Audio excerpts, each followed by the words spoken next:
This morning, I'd like to welcome all of you to EY Ghana. This morning, this event is brought to you by EY and then the UK GCC. This morning, we'll be talking about the future of AI in the future of work. And this morning, you'll be hearing a lot more about AI and how it's going to improve the future of work. Some decades ago, computers came into our world, and it changed how we approached work and how productivity to work was being measured. This morning, we'll be talking more about AI. It has transformed how we approach work today.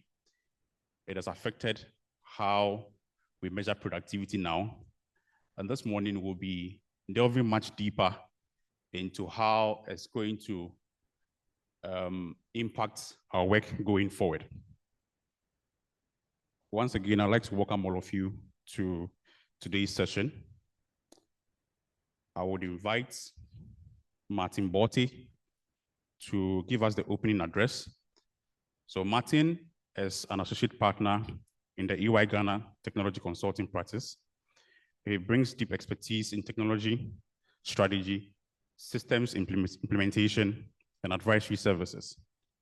He has led high-impact projects that drive innovation and operational efficiency across multiple industries.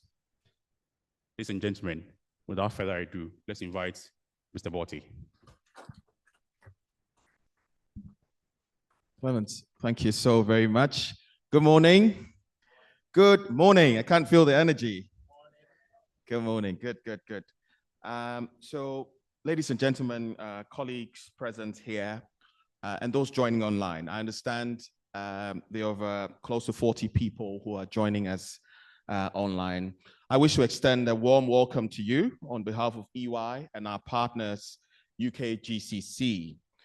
Thank you for agreeing to spend your Thursday morning with us. Your presence adds great significance to our gathering, and we look forward to a fruitful and engaging event. Okay.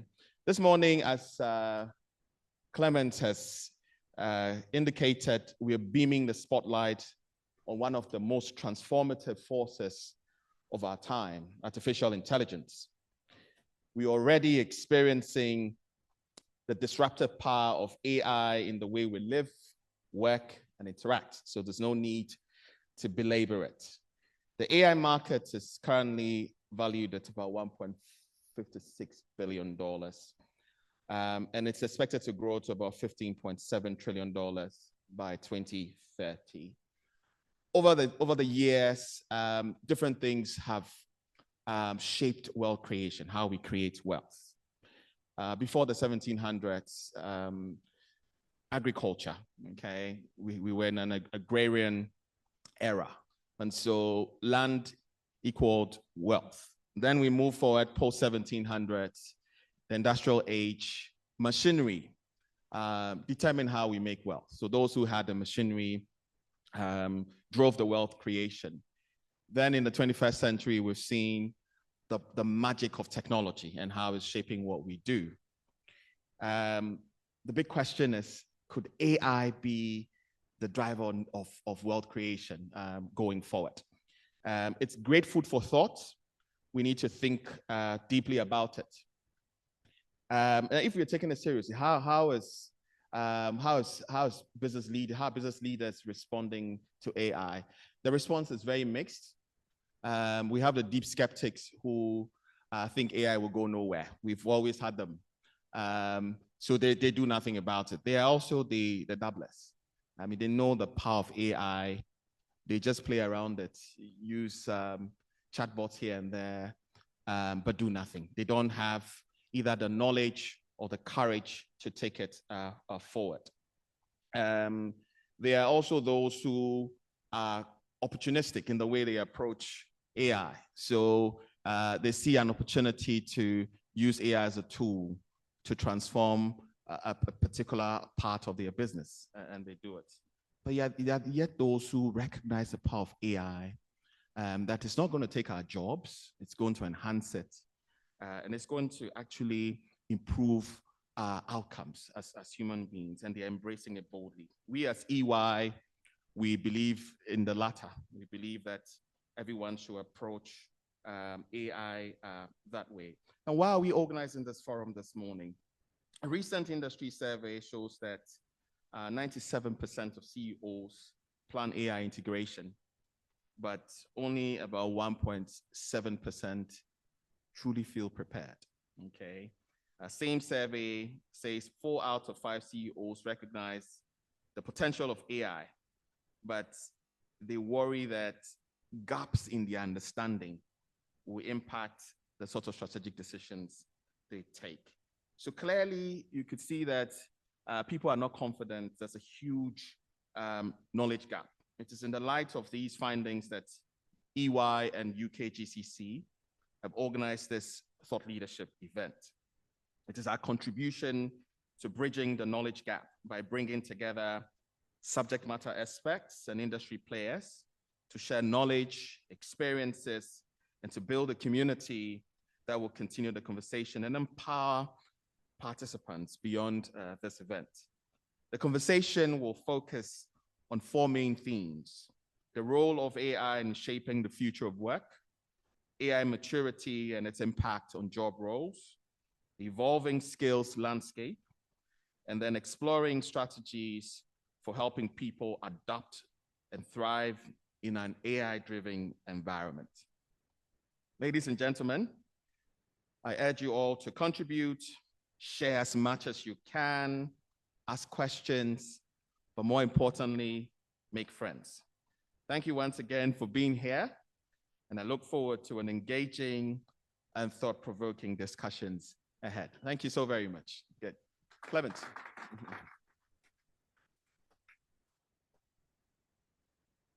All right, Martin, thank you very much for setting the tone for today's discussions on AI, on the future of work. All right, so for the next 1 hour, we'll be having our keynote speaker address us. And then right after that, we'll zoom into the panel discussions to look at fintech and payments. And then we'll have the open forum for some Q&A sessions. And then we would go into our closing remarks, and then we'll have some refreshment or item 13. All right. So this morning we are joined by over 50 people online listening to this event. And then at some point we would take some input or questions from them during the Q&A session. So just note that we are joined by a lot more people online than we have in the room today. All right, so we would invite Nabia Al-Hassan to address us on AI at work, from hype to human impact. Good morning, everyone. Today we'll be exploring how artificial intelligence is shaping the future of work, jobs, skills, and business value. AI is redefining how we work, the skills we need, and how organizations operate.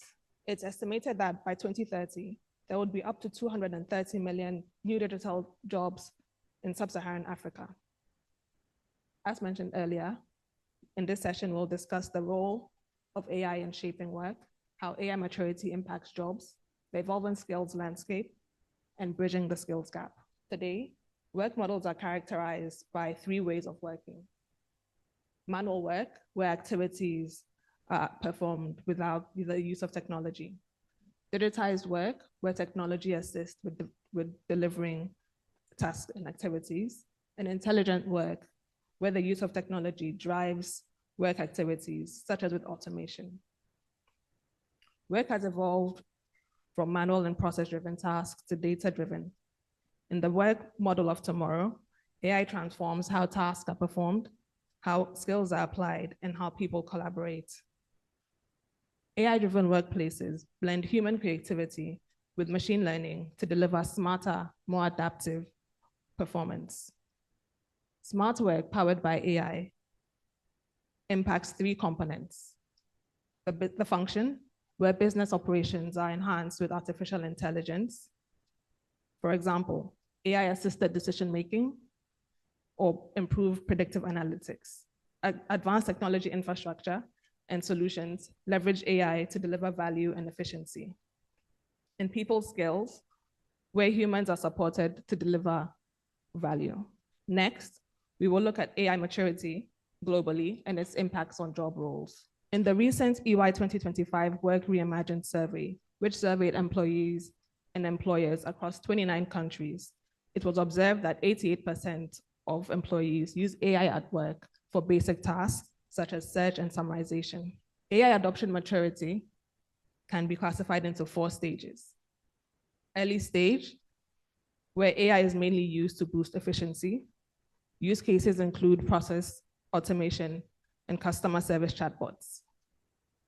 The developing stage, with deepened collaboration and AI is used to support employee activities, such as decision-making.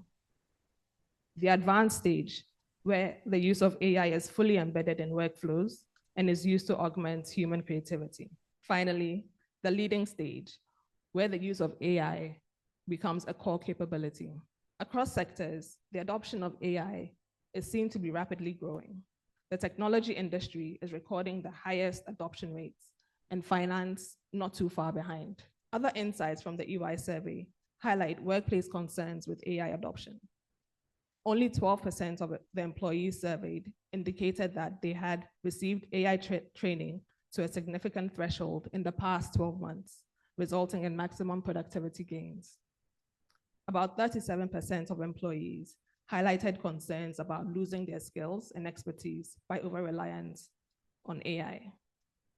And 64% perceived an increase in workload, primarily due to pressures to perform using AI to enhance their productivity. The survey also revealed that up to 56% of employees bring their own AI solutions to work.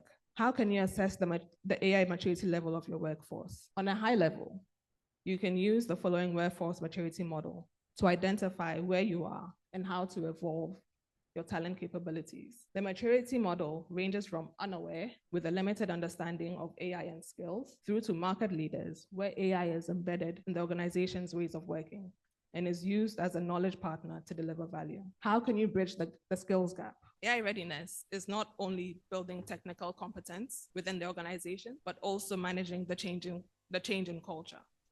Now, organizations must assess current workforce skills and challenges in relation to AI literacy and processes.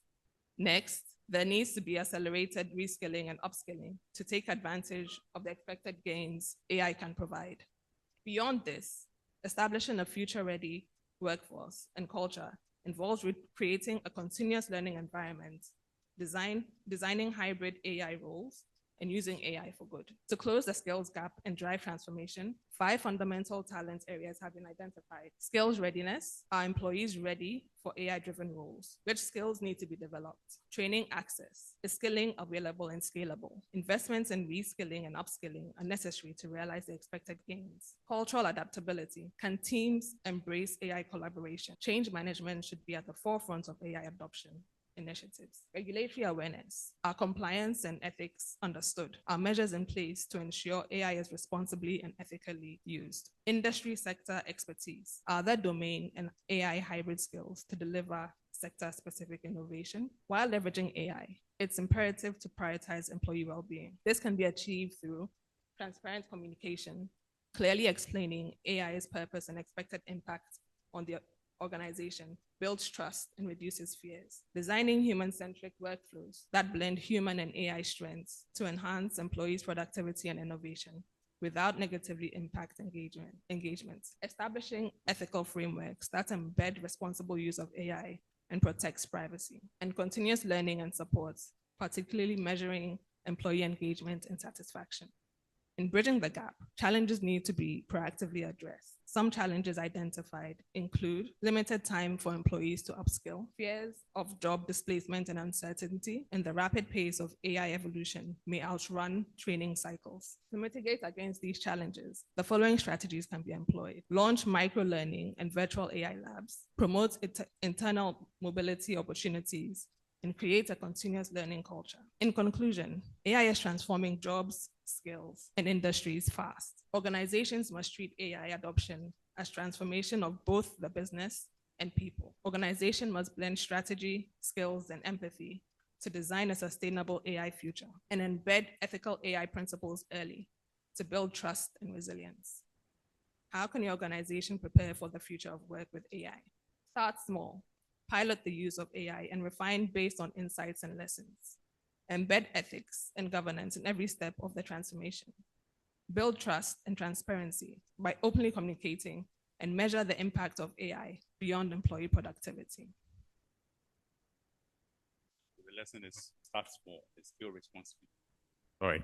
So Nabi has given us enough to ponder over this morning. Before we go into the panel discussions, we'd like to take feedback in terms of how we are all using AI or how we have engaged AI.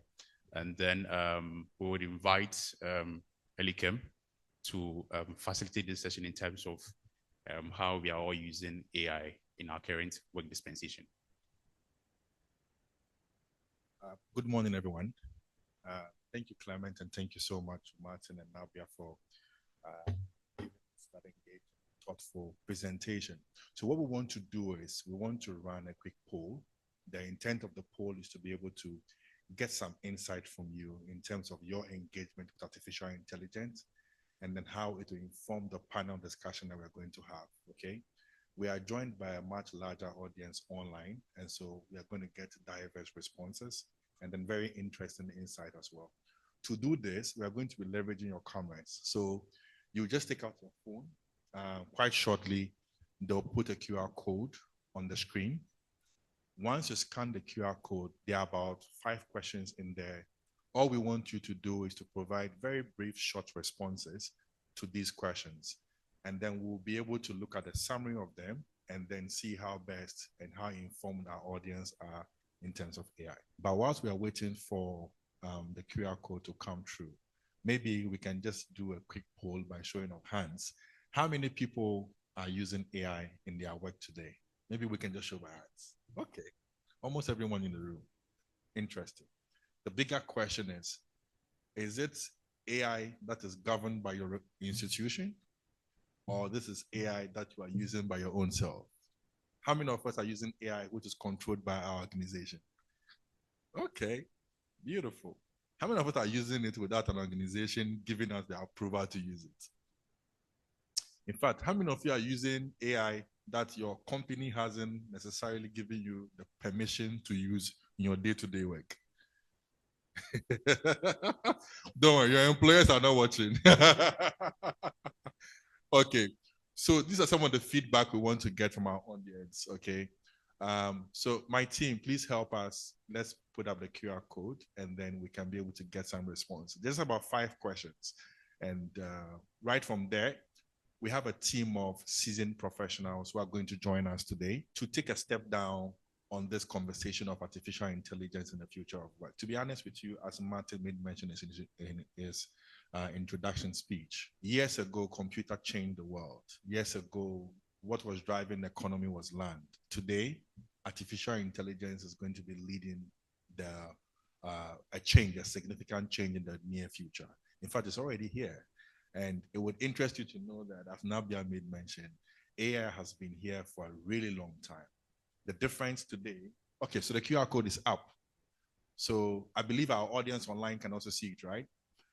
Okay, so let's scan the QR code. The folks online, you'll see the QR code shortly, okay? So once you scan it, it will take you to a website, and then you can be able to just go through the questions very briefly. Every phone will work, even your YAM can scan it, so don't worry.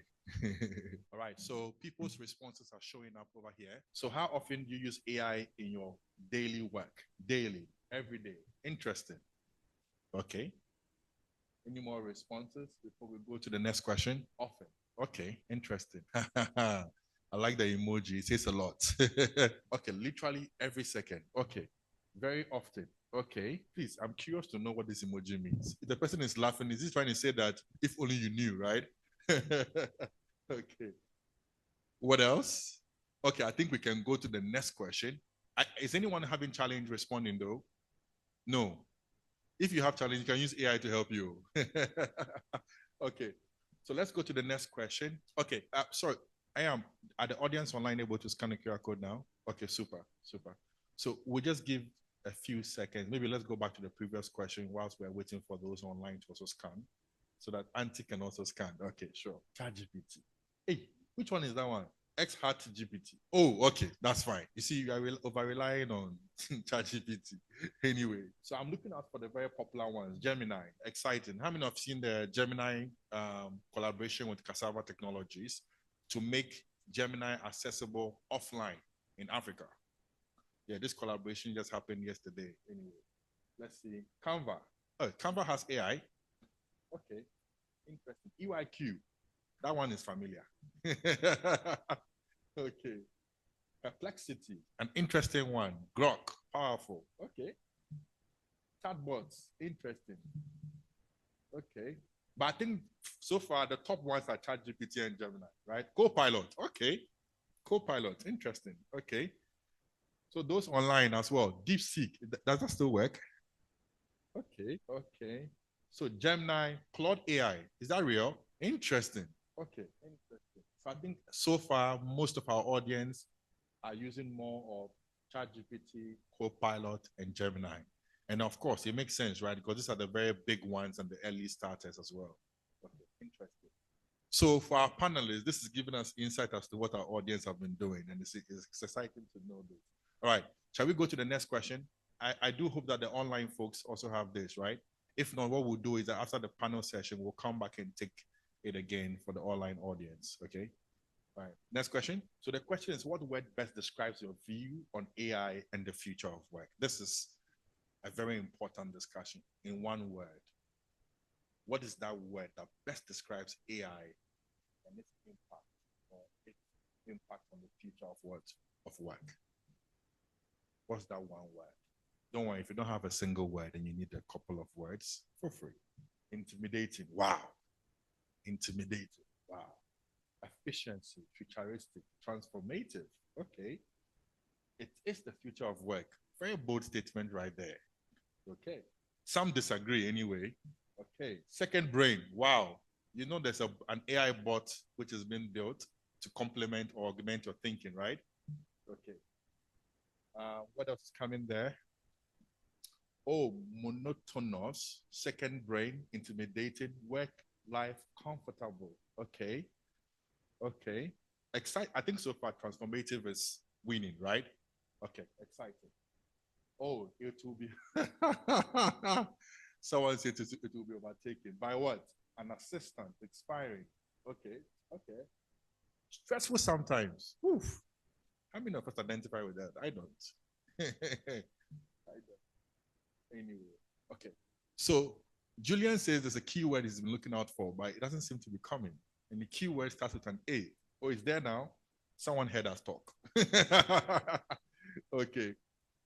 So transform, efficiency, inspiring, right hand. Okay. Therapist. Woof. That's an very interesting perspective, actually. Therapist. Okay. Quick solutions. Brilliant. Yeah. Okay. Threat. Is there a threat to work, threat to life, or threat to your role? It will be interesting to know. And don't worry, there are so many people out there who identify with AI being a threat to their career. Elon Musk is saying that plumbers will be eliminated. All the blue-collar job people are going to be eliminated because he's building humanoids who are pretty much doing excellent work. And take note, when the plumber comes, anyway, plumbing, water, robots, will it work? Anyway, okay. Work-life comfortable. Okay, so I think this is interesting. Can we go to the next question? How confident are you that your current skills will stay relevant in the next few years? Interesting. how confident are you that your current skills will stay relevant in the next few years? What skills do you have now? It pertains to your job. I see a customs officer in the room. How would AI in any way change the skills you have now and the work you're doing in a couple of years? Teachers, bankers, photographers, media, production team, in fact, panelists, and me, who is coordinating this event as well. Okay. So what skills? Because some people are saying quite confident, enough, somewhat, which is interesting. 50-50. That sounds very Gen Z. Yeah, 50-50. Okay. Extremely interesting. Just confident. Staying upskill. Okay. 80. Wow. So 80 out of 100. That's interesting. It will be good to be able to know the background of some of the responses we are getting so we can correlate it by industry, right? Anyway, fairly confident. I'm seeing a 40, which is quite low. Would that person be a teacher or a mechanic? I just want to know. Okay, fairly confident. Okay, so I think very confident is winning, quite bold, right? So people are very confident and the skills they have today will stay relevant in the near future. Even no matter what AI does, that skill will still be relevant, right? It will be interesting to know, is this a professional skill or this is just a soft skill that has been acquired? It'll be interesting to know. Anyway, let's do the last question. We have one more question, right? Okay. And I believe our audience online are also partaking in this, right? Okay, super. What jobs do you think AI can't replace? Interesting. Please don't mention someone's job. Mention your job. Let's have the responses. I know the first one that will come will be a teacher. Caregivers, you're kidding. It's been replaced though. Okay. Manual jobs. Chefs. Wait, that's true. That's true. Chefs. Or the robot can understand how to make the spice and everything and mix it, and it will be timely. In fact, you are guaranteed of consistency in the taste. Imagine a whole papaya consistency across all their branches being done by robots. Yeah. So, okay, interesting. Human relationship. But is that a job? Like relationship management. HR. They should be replaced. Bakers. Okay, interesting. Thinking. Actually, that's a very doubtful one. Controversial. Thinking. What are the AI bots doing? All the AI engines, all they do is to do what? To think, right? Yeah, I'm just wondering. Okay. But anyway, there's still a human thinking, which is done to give a prompt, right? So I guess that's what the person is trying to say. Okay, what other jobs do we have there? Parenting, I agree. Hey, I disagree. Being human with what? Emotions, people functions. So you realize that we are getting very varying perspectives on this, right? There's no common role that people can identify with as AI can't replace, isn't it? Okay. Hey, I'm waiting for customs. So system architecture, I know where that one is coming from. I see Ella Blue in that. Okay. Creatives. Actually, Sora is doing creativity, right? Instantaneously. So perfect. You know how tailors, when you give them clothes for Christmas, you have to give to them in January because by December, it wouldn't be ready. The same thing applies to creatives as well. You give it to them way ahead of time, right? Okay. So whilst we are doing all of this, I just want the team who is going to be leading the panel to be able to understand the perspective of our audience as we have the experts who are going to be helping us digest a few areas about how AI will impact the future of work. In all honesty, there's a lot of concern out there. There are people who do not understand AI truly. They don't understand its functionality. They don't understand how AI can be leveraged. They find AI or they see AI as being what? A competitor to them. So today, we just want to understand and have a very good conversation as has been laid out on how AI will affect the future of work. So thank you so much for partaking in this. All of these insights are going to be leveraged. I'll hand over back to Clement, who would introduce the panel, the moderator, and then after that, we'll be able to have an interesting conversation. And while the conversation is going on, if you have any questions, feel free to write them down. The intent is for us to take some questions from you, provide feedback, and have a very fruitful discussion. And one more thing, feel free to tweet, feel free to make a post on X, on all social media channels, and let's be as engaging as possible. So Clement, over to you. All right, many thanks, Elikem, for moderating this session. All right, so for those joining us online, we are live from the 60 Rangoon Cantonment City, Accra. This event is brought to you by EY and then the UK Ghana Chamber of Commerce. Like I said earlier, we'll be delving into our panel discussions. And this morning, we have no other than Tracy JB. She sits within our tech consulting service line, and she would lead the panel discussion on fintech and payments, AI reality in Africa.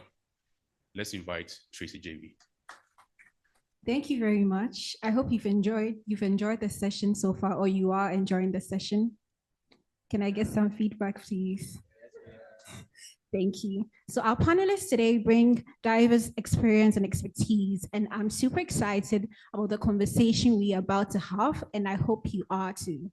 So our first panelist is the Chief Solutions Architect at IT Consortium Limited, a leading fintech company pioneering digital payment solutions across Africa.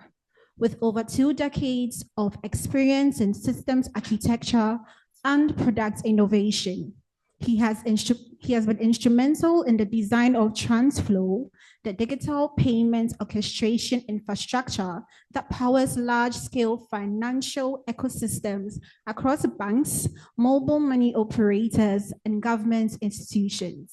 He is a recognized thought leader at the intersection of technology, innovation, and human development, passionate about how emerging technologies, particularly artificial intelligence, are redefining the future of work, leadership, and society.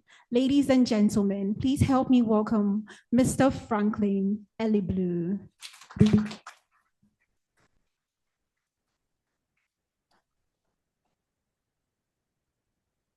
Our second panelist, Juliet Owusu, is the founder of Build the Company, a transformation company focused on AI and business automation for the future.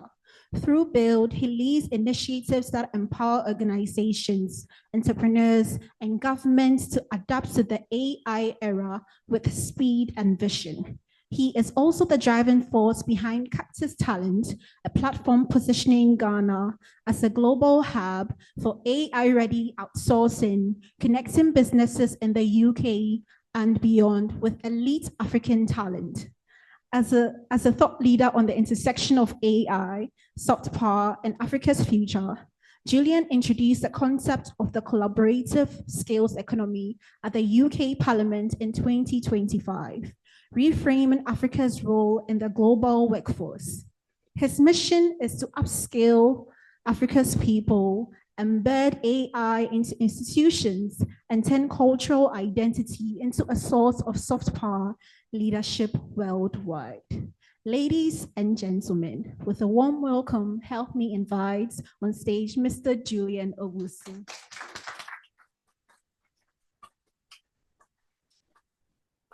Now to our last and final panelist. Elikblin Kichikwi is a senior manager in EY Ghana's technology consulting service line. He has a strong track record in managing complex IT and cybersecurity projects with a core competence in digital transformation, risk management, and strategic advisory to enhance organizational resilience. With a warm welcome, please help me invite our last panelist, Elikblin Kichikwi.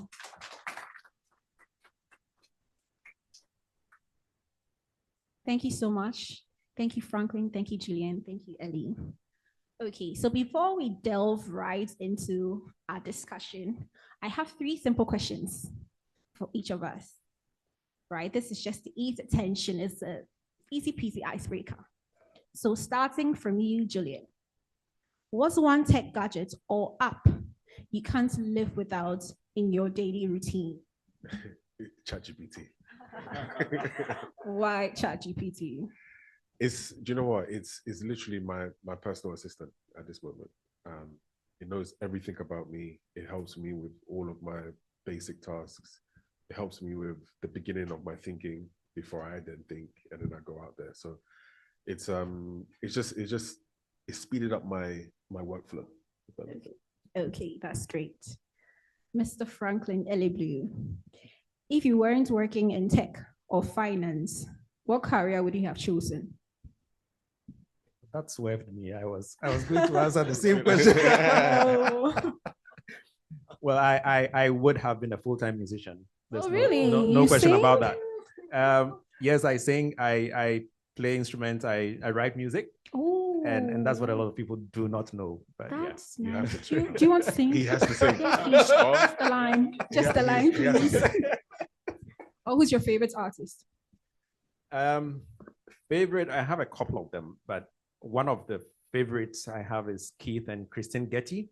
Okay. They write modern day Christian hymns. Oh, And I love the music. I'm sure most of you have heard In Christ Alone before. Yeah. They're the writers of those.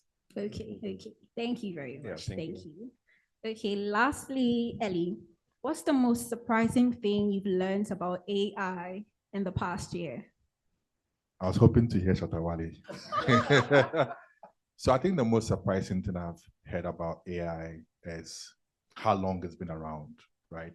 Most people think that AI just evolved yesterday, but in all honesty, it goes way back into the very early 90s and late 80s. Okay. Thank you very much.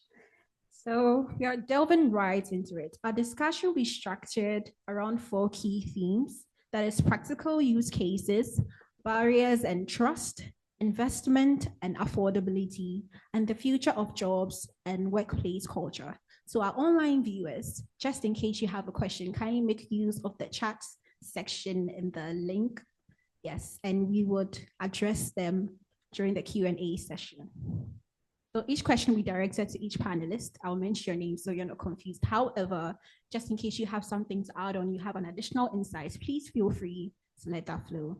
So to our very first question, Mr. Franklin Eleblu, what's the most practical Gen AI use case you have deployed or seen in Ghana's fintech space?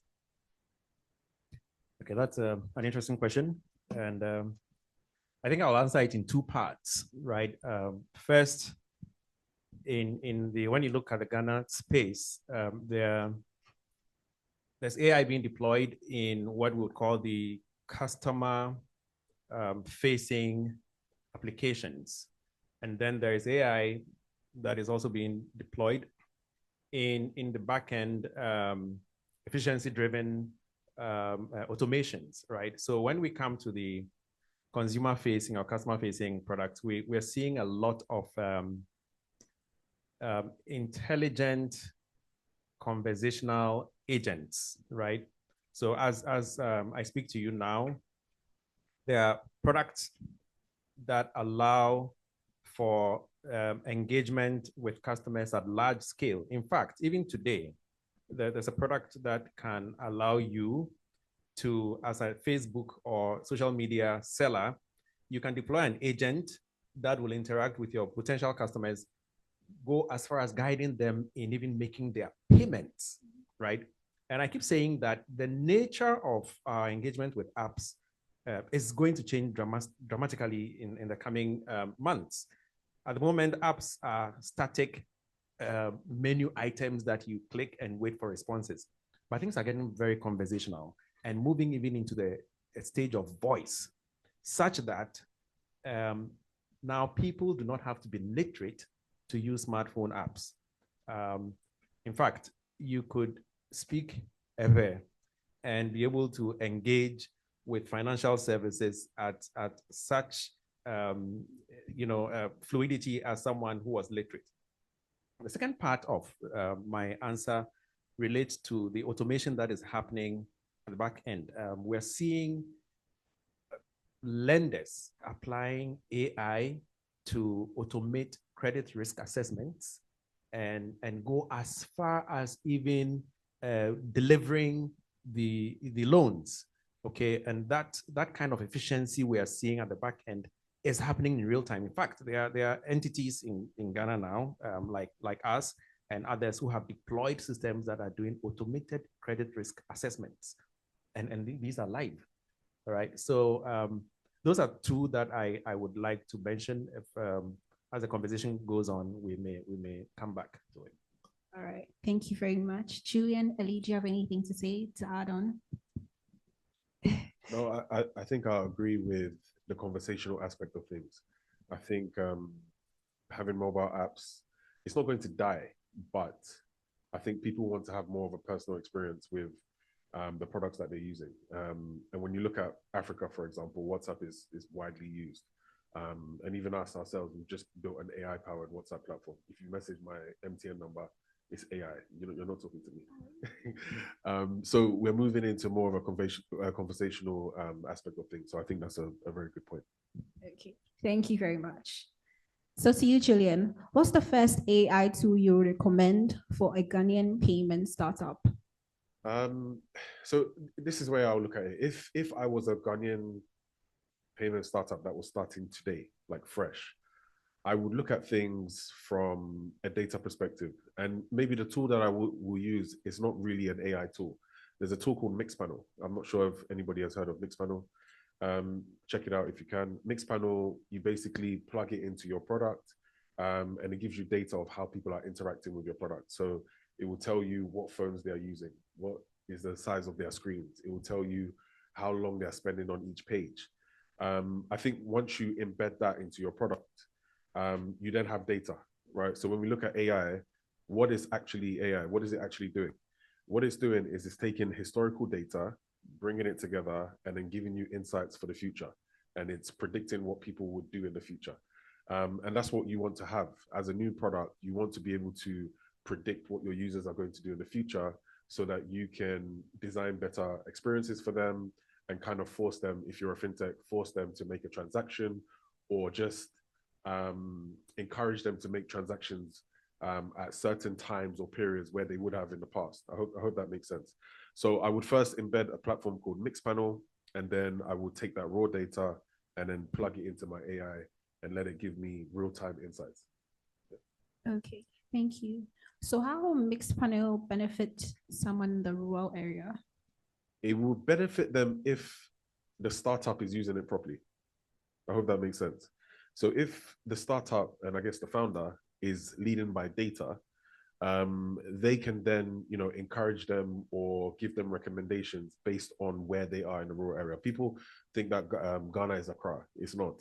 Ghana is not Accra.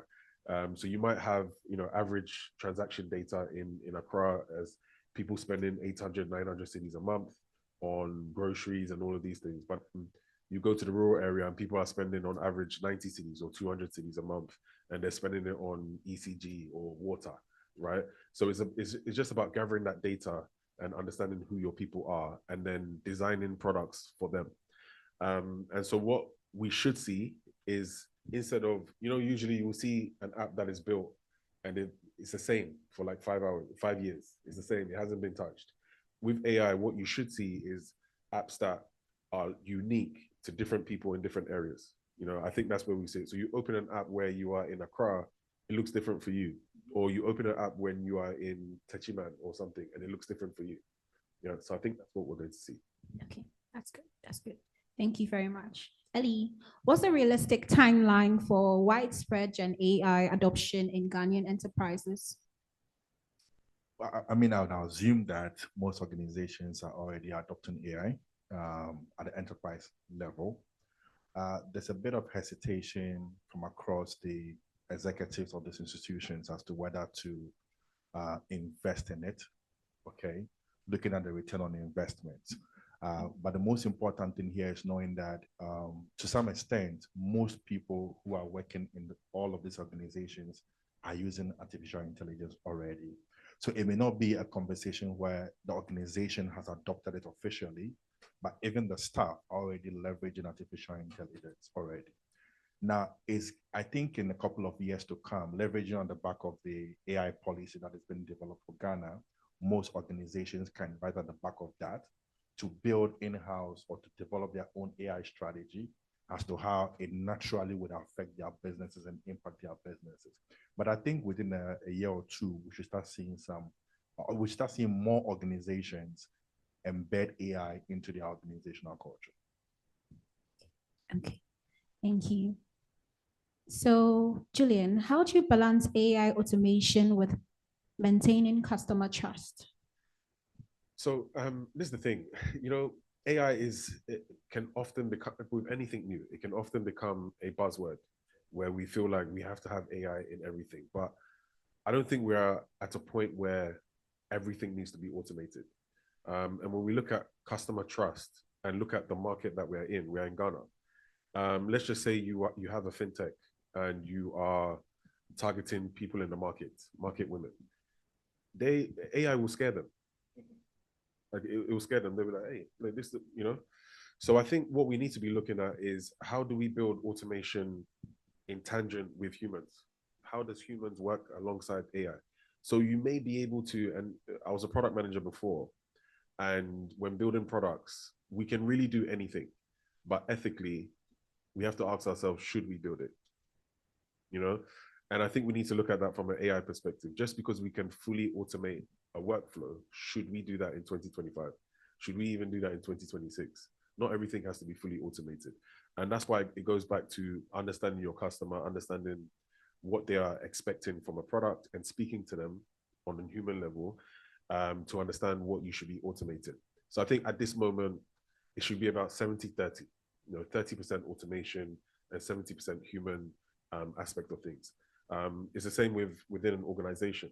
It's like us, we are going through a full transformation right now where 50-60% of our company in the next 2 or 3 months is going to be fully automated.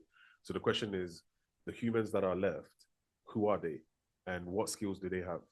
So I'm looking for people who are good at articulating themselves, have good personal skills with people, good client management with them, because I know that the future of our business is going to be fully automated, and the 20 people that may be there interacting with our clients, they need to be good at speaking with clients and having good human relationships. So I think those are the things we need to be looking at. I don't think we should be rushing to fully automate everything, because like somebody said, none of us would have a role to play in the future. If that makes sense.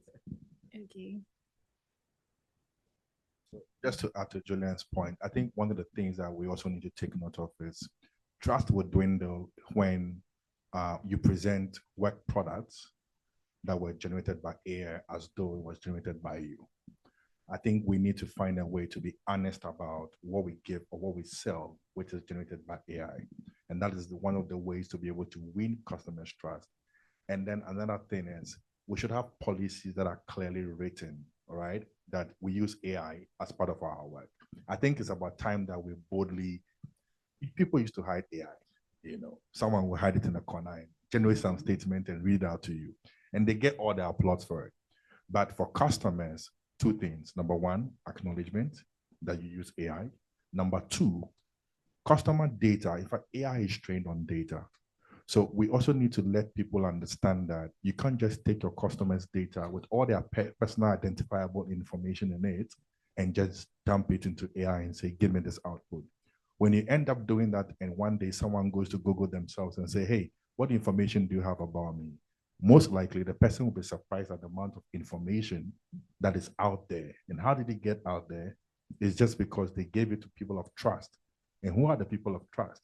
Organizations, vendors, service providers. And so we should take note of some of these things as a way to enable trust with our customers. Okay. Still on you, Ellie. What skills should Ghanaian professionals prioritize now? Okay, that's an interesting one. I think in relation to artificial intelligence, the first and foremost skill today would be how to generate a prompt. I think it's important that people understand that we both could put similar questions to AI and get different outputs. Someone's output will be much clearer, more precise, and sharper. And the only reason why you are getting varying output is because of the prompt that you offered it. And so it's important that people take courses today in how to even become a prompt engineer. Julian says they built a WhatsApp, which is leveraging AI. In fact, roles have come today where they are looking for hiring people who are WhatsApp engineers, WhatsApp support officers, etc. Into a short time to come, there are going to be roles like prompt engineering roles that are going to be out there. Courses can be offered on prompt engineering. So today, the first skill that I think people should take deliberately would be how to write a good prompt. And now writing a good prompt shouldn't be the only skill, but also understanding how to be able to manage data exposure. So what kind of data do you give out? You need to be able to give information without revealing just too much information, right? The second thing is, I think it's about time that we become aware that there are certain skills that can easily be acquired by learning from artificial intelligence. Back in the days, when you hear formatting a computer, it sounds so strange. It's only for the IT people. But today, you can install a whole device by going to get instructions online. In fact, I bought a microwave which didn't come with a manual. I went to ChatGPT, give me the steps to be able to install this microwave. Back in the days, I'd have gone to call some electrician who would have promised me 2 days, go and get a carpenter. But the AI gives me steps and it aggregates all of this from all over the world and is so precise. And that's the beauty about it. So what are some of the skills we need to acquire? Number one, how to find information, the ability to write well. Number three, thinking. When AI gives you an output, please don't just lift and dump. I think we need to be deliberate to acquire the skill of reviewing what we get from AI before we do what we share it with people. So these are the soft skills that I will mention. Thank you.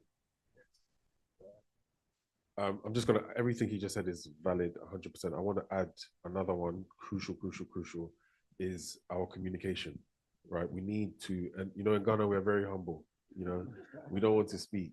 I was doing a workshop the other day, and for like 30 minutes, what I was teaching, they knew what I was teaching. Nobody said, we already know this.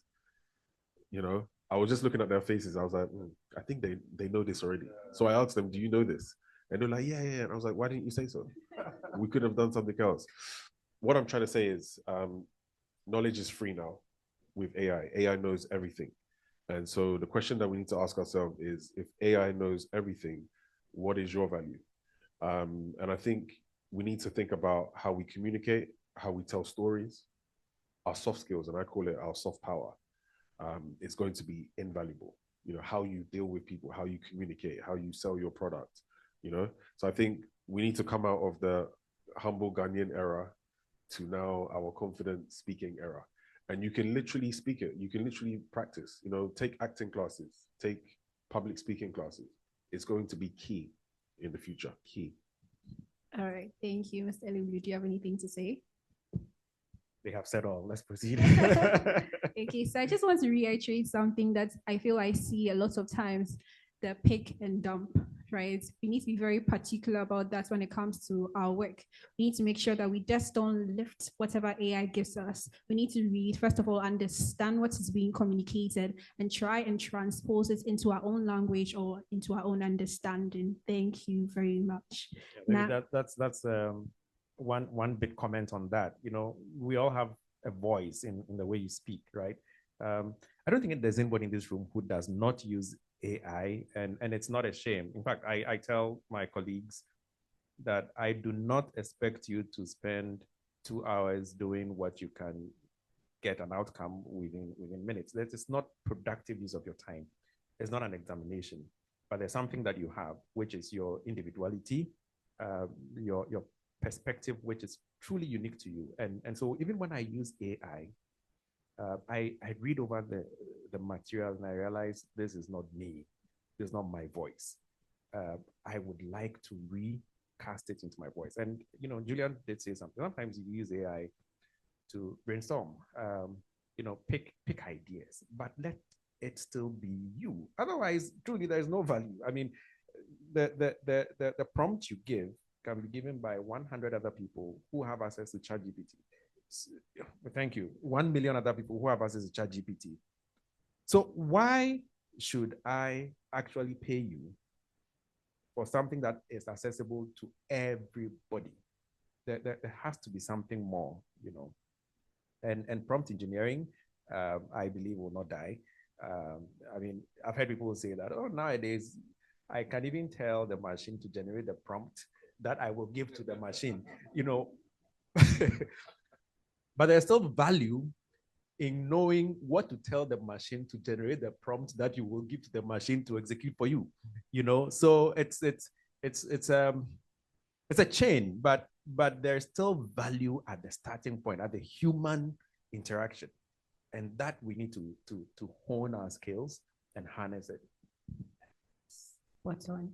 And lastly, you wouldn't want a case where you're being examined or you're being asked to talk on whatever you've generated from AI and you be found wanting because you actually have no idea whatever AI shared with you. So moving on to you, Mr. Eliblue, what's the top barrier for Ghanaian fintech firms adopting AI?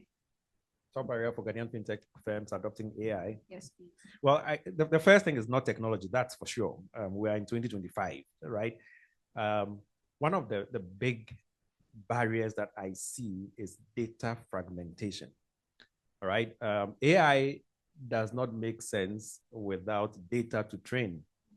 And unfortunately, the data is available, but it's in different silos. So the banks have some, the telcos and mobile money companies have some, government has some, and so on. So it's like you've come to a party and everybody has brought their ingredients and we cannot agree on what the recipe should be, right? We need a way by which we can harness this data in a trust-preserving,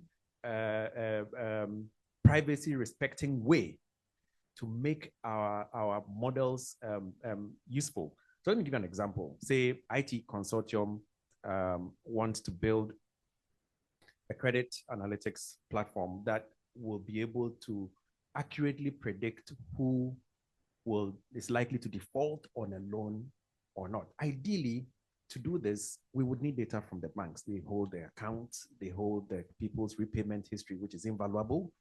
Mobile money has records on their wallet activities, peer-to-peer activities, and so on, which is great data.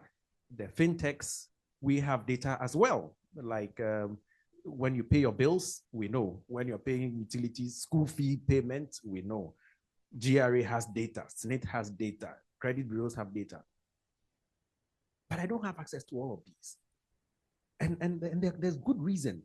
The privacy concerns that Eliplin raised, you know, but there are ways by which if I could harness this data, even in either they are anonymized or aggregated, but still provide sufficient information, then when we build our models, right, we would have the entire ecosystem or the entire story of a person.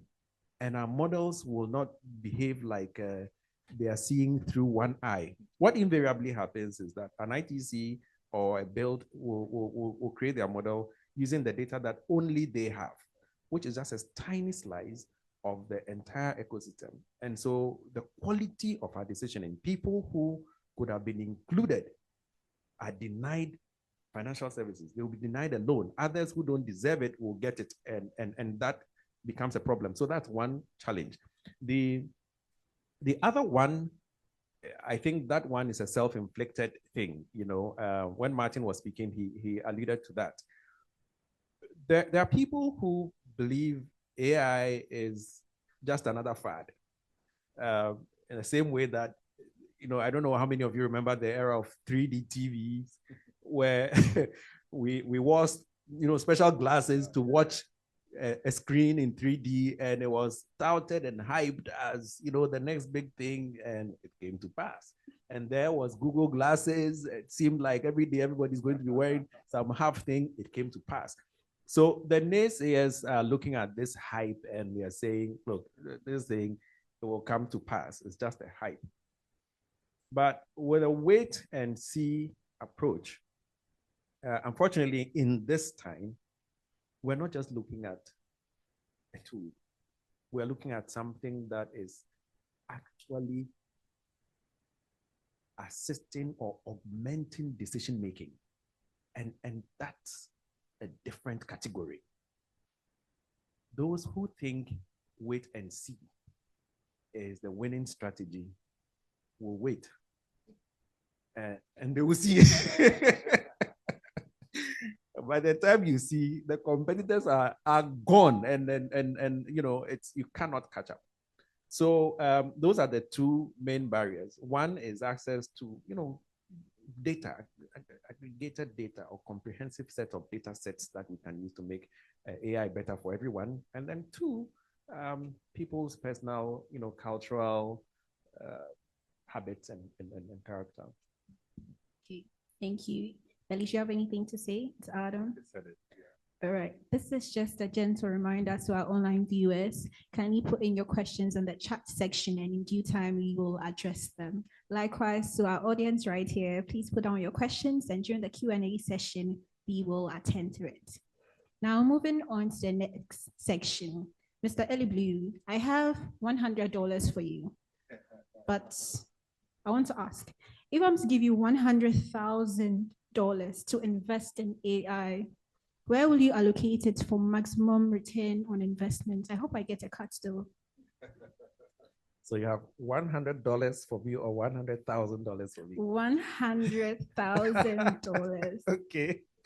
Am I allowed to go abroad for a vacation? No, please.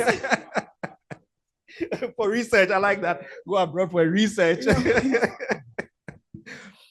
I think one of the things, the key things that I would do would be to invest in the right people. Okay, you always need the right team. 100,000 is not a whole lot of money, so you are not going to start thinking about building ChatGPT or foundational models that are very expensive to train. Your money won't reach anywhere before it is all done. So first, there are two things that come to mind. Getting the right team, hire, you know, some 2 or 3 really good individuals who understand AI. 2, I would also seek to fund the cleaning of data in order to build something that proves a concept. At this point, we're not looking for perfection. We just want to prove that something works. So for example, if I can earn the trust or some collaboration with an institution and build something related to detecting anomalies in, you know, transactions, fraud, you know, because listen, if you read the financial statements of banks, right?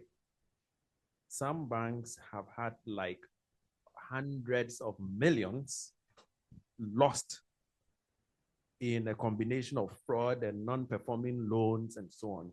So if I could invest some of the money in that, so getting the right people, getting the data that is needed, and then train models and demonstrate to one institution that I can save you money from this if you give me just 10% of what I save you, right? Then I'll share that with you. I think that's one of the areas that I would consider. There are several more. I'm sure Julian and Eli Klim can have other ideas, but that's one area that I would really look at. Okay, so what compromises or what makes the right people? We said you're going to train the right people. Yeah, I mean, so people who are very open-minded and adaptable. You see, the speed with which things are changing now,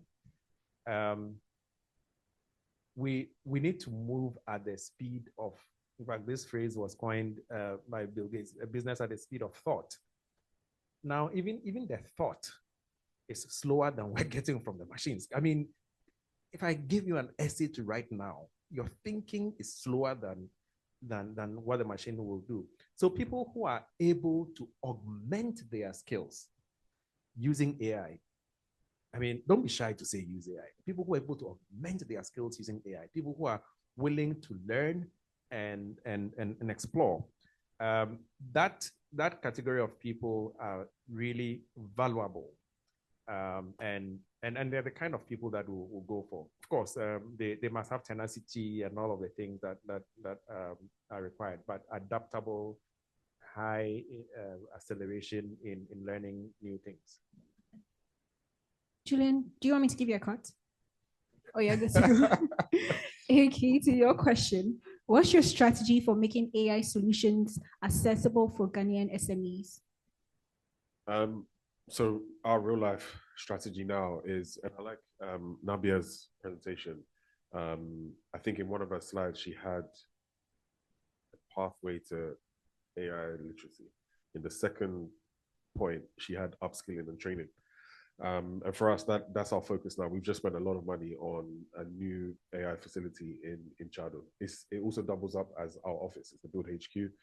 And in 2026, we are launching our AI Academy, upskilling individuals, businesses, and the government. We've already started with the businesses. And I think that's us. That's our strategy. It's how do we get Ghanaians to be AI proficient and understand how to use the tools, understand everything we are talking about here. How do we get as many people as possible to understand that? Because it's no use us as our companies understanding how to use AI and everybody else doesn't. You know, it doesn't make the landscape competitive. And just as a country as well, we're just going to be left behind. When I look at what's happening in the world, and I speak to some of my friends running companies in the UK, US, everybody is scrambling to train their employees and even make their customers aware that AI is here. So which tells us that we are at a level playing field with the rest of the world. It's an amazing opportunity for all of us as individuals, as organizations, and the government as well to, I guess, leapfrog, you know, and put Ghana ahead, Africa ahead. But over the years, we've heard the same story, Africa rising and all of that stuff. And it's becoming a cliche. But AI literally allows us to study, learn, and be at the same level playing field as everybody else. So I think education for me is key. And if you asked me this 2 years ago, 3 years ago, I would have said, no, wait, you're opening a school. I never would have said I'm doing that. But as I started dealing with my customers and building products for them, I realized, no, we need to learn, you know, and I have a son who needs to learn, you know, so I'm seeing the impact from my own family and I need to give it back to everybody. So for us, our strategy is education and putting our money where our mouth is. All right. So even as we're on a mission to educate everyone on how to use AI, Ali, how do you think regulators can advance AI governance without hindering innovation? Okay, so just before I go to answer that question, at the back of Julian's delivery, I think it's also important that SMEs leverage AI to quickly experiment ideas. It will take you a lot of money to try and do your own experimentation by going through the whole meal, as opposed to leveraging AI to even give you certain things like a focus survey, success stories about how it's been done elsewhere, quick wins, so you can be able to deliver them quickly, spend less of your potential $100,000. Now, when it comes to how regulations can, in one way or the other, hinder or enable artificial intelligence and creativity or innovation, I always think that it's a difficult conversation to have because there's a group of people who are for the conversation that AI is helping people become more innovative and more creative. There's always the contest or the argument of who owns intellectual property out of some of these platforms that are used to generate. I think regulations from central banks, regulations from national policies should not in one way or the other hinder people from using artificial intelligence to be innovative. It should rather enable them and put in control such that they don't overstep people's intellectual rights, and then also do not necessarily use AI to create a whole chaos in the whole market. So regulation should enable, for me, that's what I see as it is. The use cases that have been mentioned over here are all use cases that would yield very impactful results. Look at credit underwriting, for example. If you use AI, if you use mixed panel to be able to understand what your customers are doing, obviously you'll build products that they will use more, they'll transact more, would use revenue. Revenue helps the economy to grow. So organizations, countries should look at the benefit of putting together good regulations that create an enablement force to innovation. Anyone to add on? Yeah, I want to add on to that because like Ellie said, AI has been here for over 20 years. But I would say it was only in the last 2 or 3 years that consumers actually started using it with ChatGPT and whatnot. I think it's too early to have policies in place.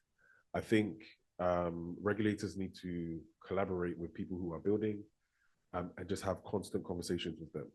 And then when we see risks, we can mitigate them for the future. But we stand a chance of completely killing innovation if we put a regulation in place and say, you cannot do this or you cannot do that. It's moving too fast. It's just moving way too fast. What I thought I knew last month, like this month, it's gone.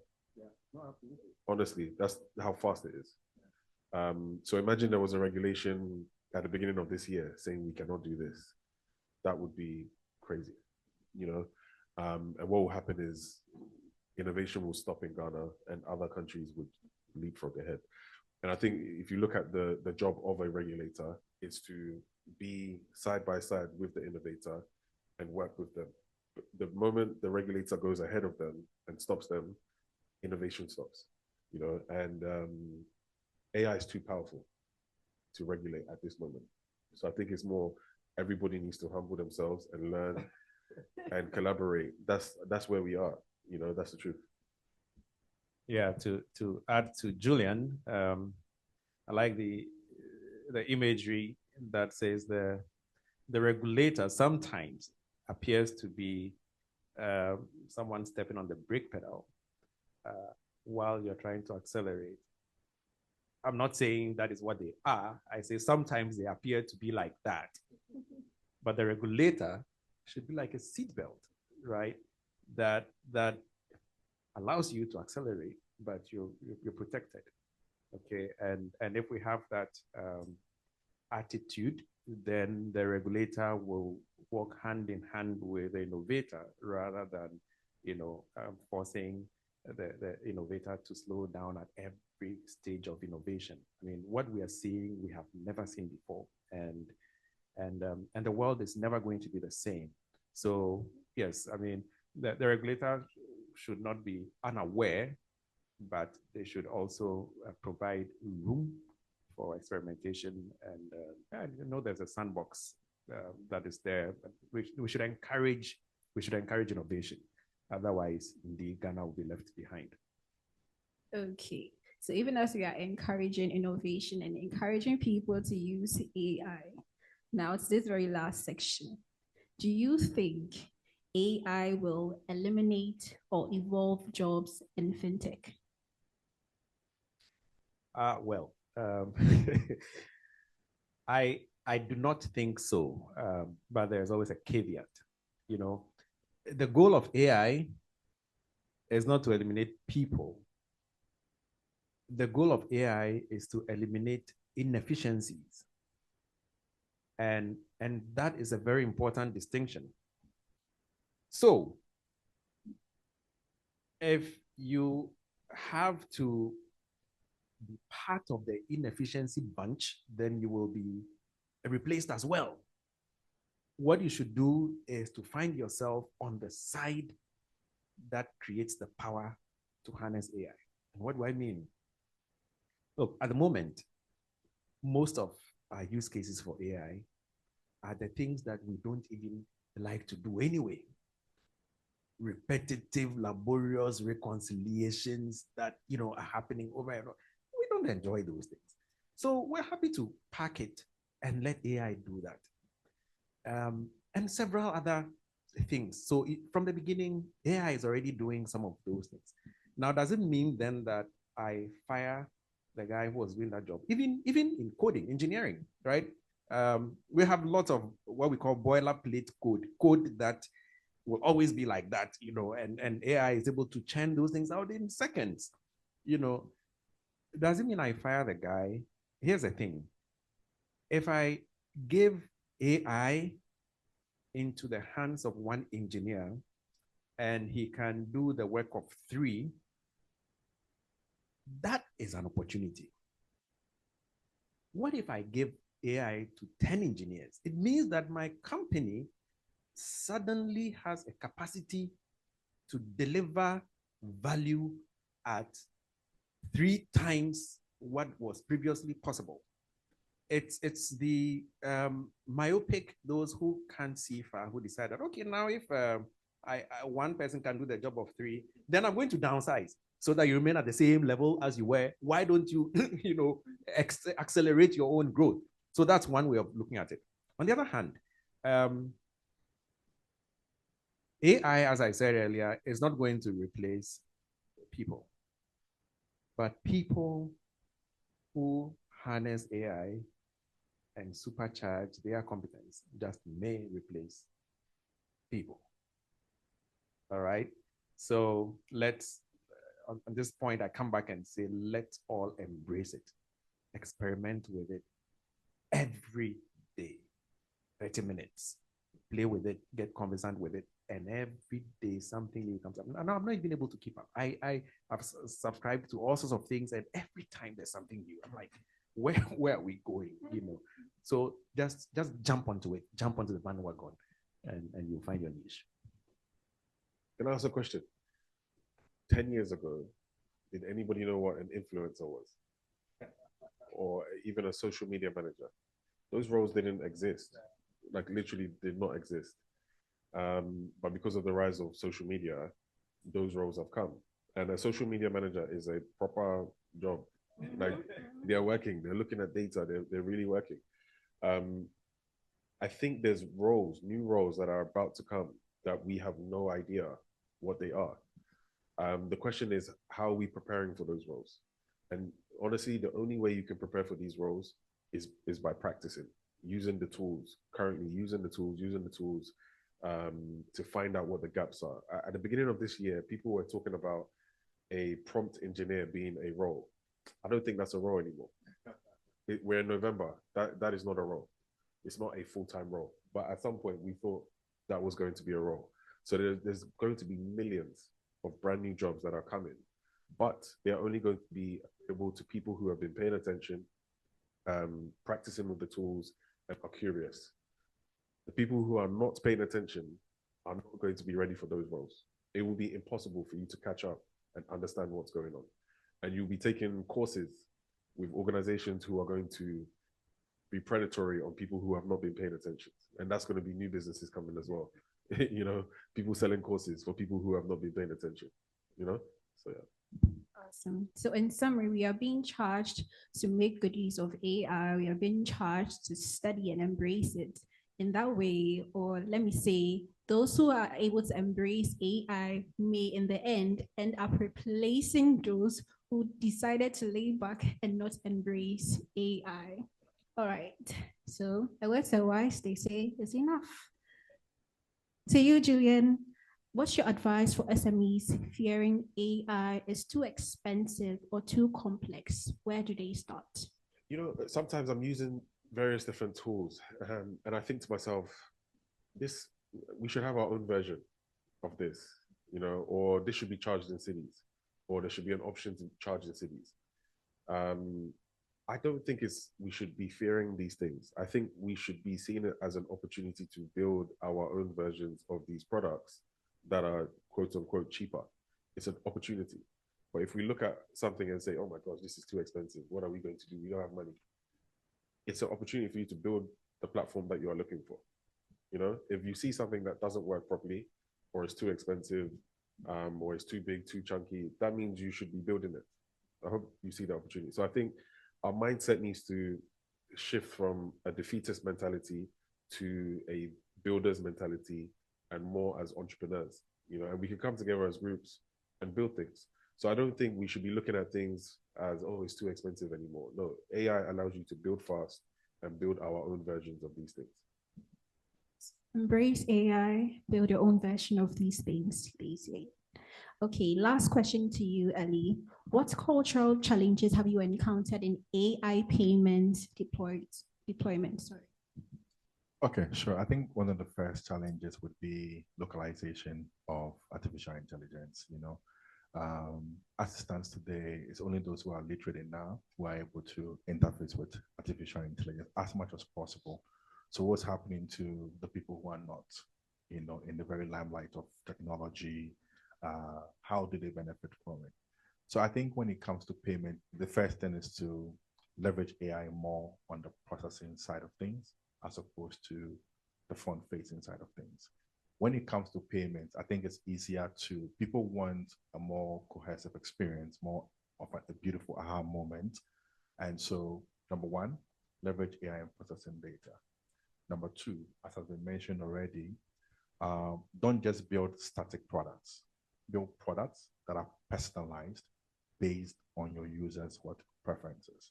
And that way, people have a very intuitive experience every time they are engaging with your payment applications.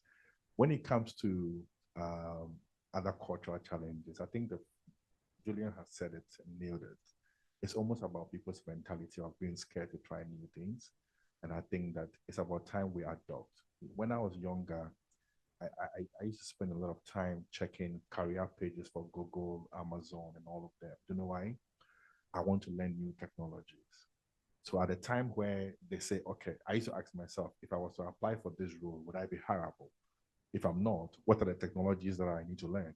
So I always go there, I learn it. In fact, I beta test every operating system just because I want to know what it entails before you get to know it. And I think that's a mindset we should adopt, curiosity, and then we should be able to nail it. Yeah. Any final words? Let's start with you, Ellie. Oh, so first of all, thank you. I think all the panelists have been fantastic, and a lot of wisdom has been said in the room. Key takeaways for me is this: leverage AI, use it to the very best of the capability. Don't be scared of it. Don't be scared of it. And please, there are opportunities every single way. Find an opportunity and be the one who solves that problem. Thank you. Welcome. Julian? I would say just create a new mentality of learning and learning and learning. Like just literally learn like as much as you can. If it's 4 hours, 5 hours a week, 6 hours a week, put the time in and learn, practice new tools. There's a free version of every tool, literally every tool. Money is not an excuse. There's a free version of everything. Practice them, practice. And yeah, just practice. But also understand what you are learning and understand what you're practicing. So when you sign up to a tool, what I do is I literally write notes of what I'm learning, of what I'm thinking of different products. It just allows you to become a thought leader of what you are using, if that makes sense. Because I always say that some of the most valuable people in the world, they're only valuable because they can articulate what they are doing. They can articulate the work they are doing. They can articulate what they are learning. And the ones who are not that valuable are just doing it because somebody told them to do it. So I think it's time that we learn and have opinion and just make ourselves a bit more valuable for the future. Yeah, but AI is not a hype. It is here to stay. At the same time, we've never had any moment in history that the level field has been so open. Okay, the playing field has been so level. That's what I wanted to say, right? AI is new, and our ability to learn and understand is equal to the guy in Silicon Valley. All right, and so this is the best time to get on. This is the best time for us to be at par with the world. This is the best time for us to even overtake others. So jump on. There's no better time to be alive.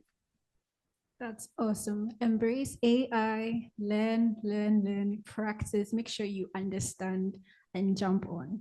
Thank you very much to our amazing panelists. Now, before we proceed, do we have any questions from our audience right here? Yes, please.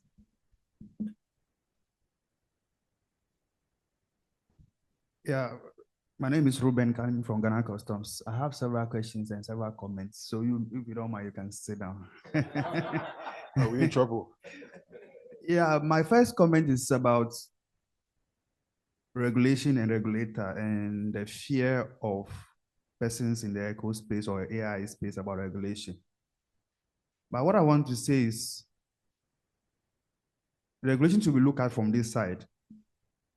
My mother goes to the okra farm to farm okra. We cook in the house.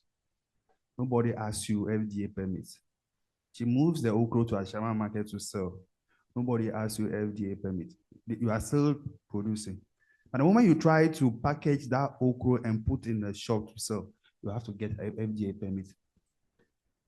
So a developer should look at it, okay, when you start and you are not taking people's data or you're not exposing people's data, the regulator should not mind you. But when you want to start exposing people's data, the regulator has to come in. Because you, the business person who is driving with only seatbelts without any brake, there's another person also coming from the other side or walking by the roadside. So the regulator also has to look at the interests of such persons too, not because you have to meet your targets, but the other person also has to be protected. So in the eco space, you should look at that angle. When you are cooking in your house, nobody asks you for permit. Maybe when you are selling by the roadside, nobody asks you. But then when you want to make it bigger, then the regulator have to come in. Yeah, where I work and the work I do, I need data that is 3 months old. And that data is hidden in someone's database, which is protected. And AI is not able to give me that data.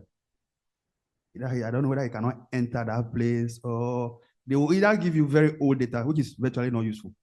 And persons tried it, overcome with proposals sometimes, as if you, the one sitting there, you are not correct. But you knew the person cannot give you that data. Because the data I need should be 3 months old. And that's the data I'm supposed to use to confront you and say, what you are doing is this. But if I go and say, oh, what you are doing, when A did it is like this, I cannot win the case against you. So deployment of AI in the job I do, it must be targeted. I must be able to confront you. And that data should not be very old. But most of the time when I search on AI for it's giving me an old data. And also, when I use AI for my personal stuff, my phone can remember I was the one because of the network I use from the house and know that, okay, I'm logging in so and no. When I use AI to help my mechanic fix my car, because I drive the car, I know more about the car. When I ask the AI questions, like this morning now, this car, what is this? So when I ask the next question, it will know it's about the other car. After 24 hours, it forgets about who he is talking to. I must now not come and tell you this car again for the AI to give me a reasonable response. And I put in the information that AI cannot do thinking.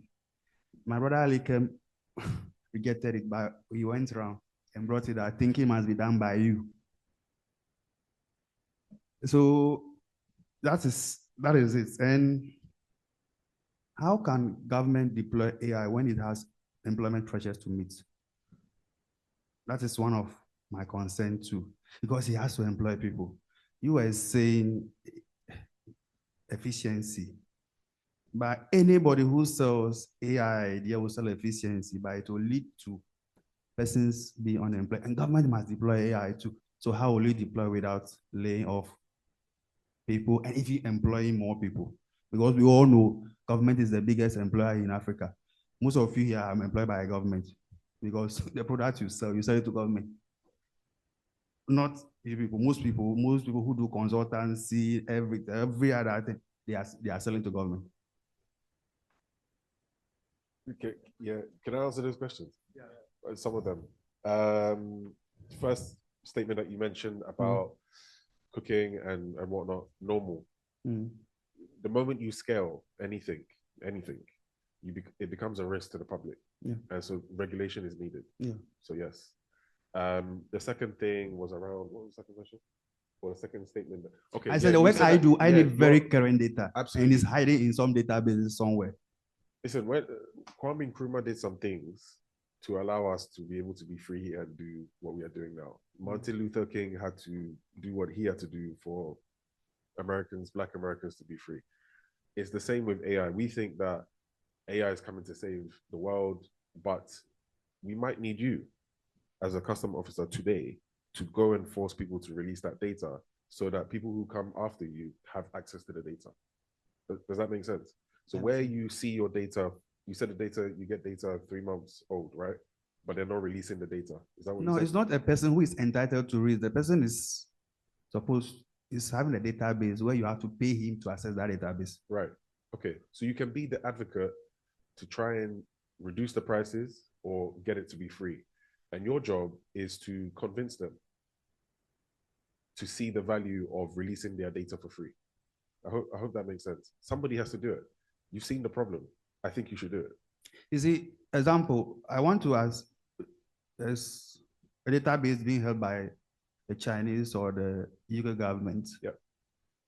I want to be able to access it whilst they don't give it to anybody.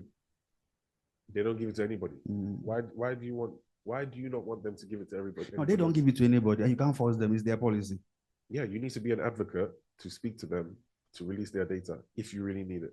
You can do it. So AI cannot help me get that data. No, you need to go get the data and then give it to AI to be able to work with it. So I have to go and look for it and give it to AI to. Absolutely. Because AI is a system that is controlled by us as humans before it starts to work. It needs data. Without data, it's not working. That makes sense. And we are in a place where data is so unstructured and all over the place, where we need to first structure the data and then give it to the models to be able to work with. I hope that makes sense. Because the challenge we face at our workplaces, if I know where that data is, then I don't need an AI. You do. Yeah. So no, that's my concern. If I know where that data is, I can query the data myself. Give me this. Give me this. Yourself. Yeah. With But AI. I don't know. I know you are having it, but I can't have access. You can't release it. But how can AI help me get that data? That's my question. It. I'm saying you can release it. It's only AI, mind you, will only be helpful when it has access to data. In my earlier submission, I did say that we can build the most intelligent models, the most efficient models, but without the underlying data, they are useless. It seems to me that because AI has become, as it were, omniscient, it's like anything you throw at AI, AI can give you an answer. So therefore, you expect that when you query AI about some specific data related to your job, which is sitting in some British or Chinese database, it should be able to tell you. If they have not made that data available to the AI, it will not be able to find it. AI is trained, and now we have, AI that is specialized. Like when people create bots, customer support bots for their businesses, they are training it on their data specifically. So your immigration system, you can have FAQs. When I see this, what should I do? When I see that, what should I do? Like your car and so on. Those things are fed on data that is specific to you. So AI doesn't necessarily have access to every knowledge in the world except that which has been made available to it. So to Gillian's point, if you want that to happen, and by the way, if it's data that is sensitive of a kind that should not be made available to the whole world, then there needs to be some conversation about the kind of tool that will have access to it. And you can be the advocate, like he's saying. You can be the advocate, engage your superiors and mount the pressures where they need to be mounted and justify why that data should be given. And then it may be given. In the case of banking, right? Just think about it. If we made AI know everything about your account and your account balances and all the transactions you do, and someone just goes to the internet and says, I want a statement of all the transactions, at least, what's your first name? Just, okay, so I want a statement of all the transactions that Ruben has done in the past 48 hours. And then it comes, Ruben, number one, he bought pizza. There were 2 people in the car.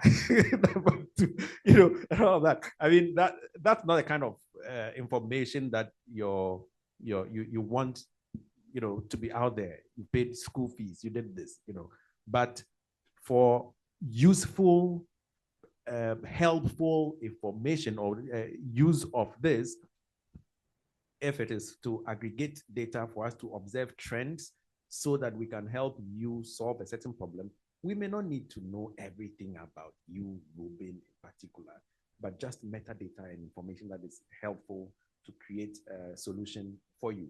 So the Chinese or Indian or whoever that are holding your data in a database, you need to have a conversation about what your goals are, what you need to accomplish. And then,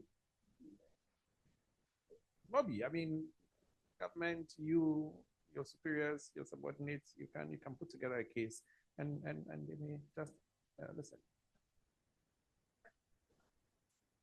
From my use of AI, I've never gotten I don't know before, except wrong info. As in hallucination, like data. Yeah, telling me what you're asking me, I don't know. Yeah, data, they will always flatter you. It will give me tell you how intelligent you are, but please give it to Eliklim to.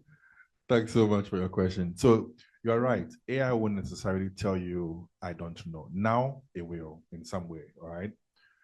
What it does now, instead of telling you I don't know, to make it sound unintelligent, which they don't want to do, is to throw questions at you to be able to help understand what you are saying, and then they can be able to provide some information to you. So AI won't necessarily say, I don't know, as typical us will tell you. But one thing to take note of is, and just going back to the data question, AI is responding to you based on its available what data. There is data that is available publicly, websites all over the place. That's data that is used to train the models. Now, take note that people's data are their own personal property. Your data is a personal property. The hospital can hold your health records, but they can't, and they're not allowed by regulations to just give this information to just anyone because somebody wants to mine that data to serve you better. What you can do is to be able to, we have a regulation now, which is RTI, even for government agencies. If you want information, you have to go through a formal process. But I think the conversation to legislators and regulators would be to avoid the fragmentation of data and rather build an ecosystem where data is well structured and very much accessible and clean data, right? As it stands today, in the past, Senate will come, gather its own data, GRA, its own data, birth control, birth registry. I don't have anything to do with birth control. The birth registry have their own data. Office of the Registrar General, they have their own data. But if you look at all these organizations, they're all state institutions. And this data that they have are almost very much related, but everyone wants to hold their own data. It's about time that we understand that some level of common and shared data should be the way to go. And I think at the back of this, the Bank of Ghana is implementing what we call an open exchange, data exchange platform. And what it's meant to do is to allow some permissible data which customers can allow to be shared with other organizations. And so that would open up the concept of leveraging data, which is being held with other service providers to you. And you can now use it to your benefit in terms of service offerings to serve your customers better. But there is always going to be some data which is protected.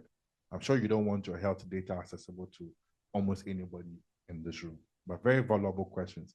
And I'm told we have a ton of questions online as well. So maybe back to you. Okay, so our first question here is, do we have data on how the genders and generations are using AI? Looking at the panel, would you say it is symbolic of which gender has adopted and understands AI the most? I think we need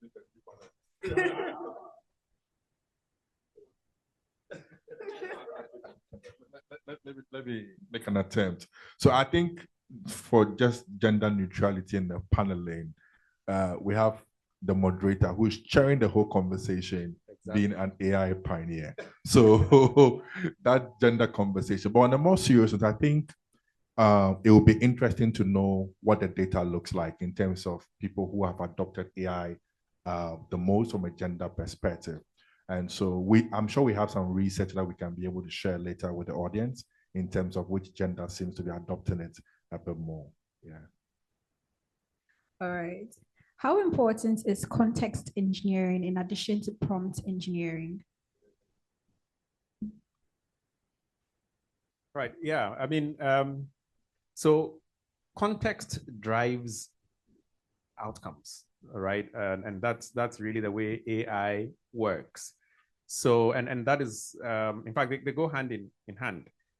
Typically, when you give a prompt to an AI, you would like to provide additional context. So you begin by saying you are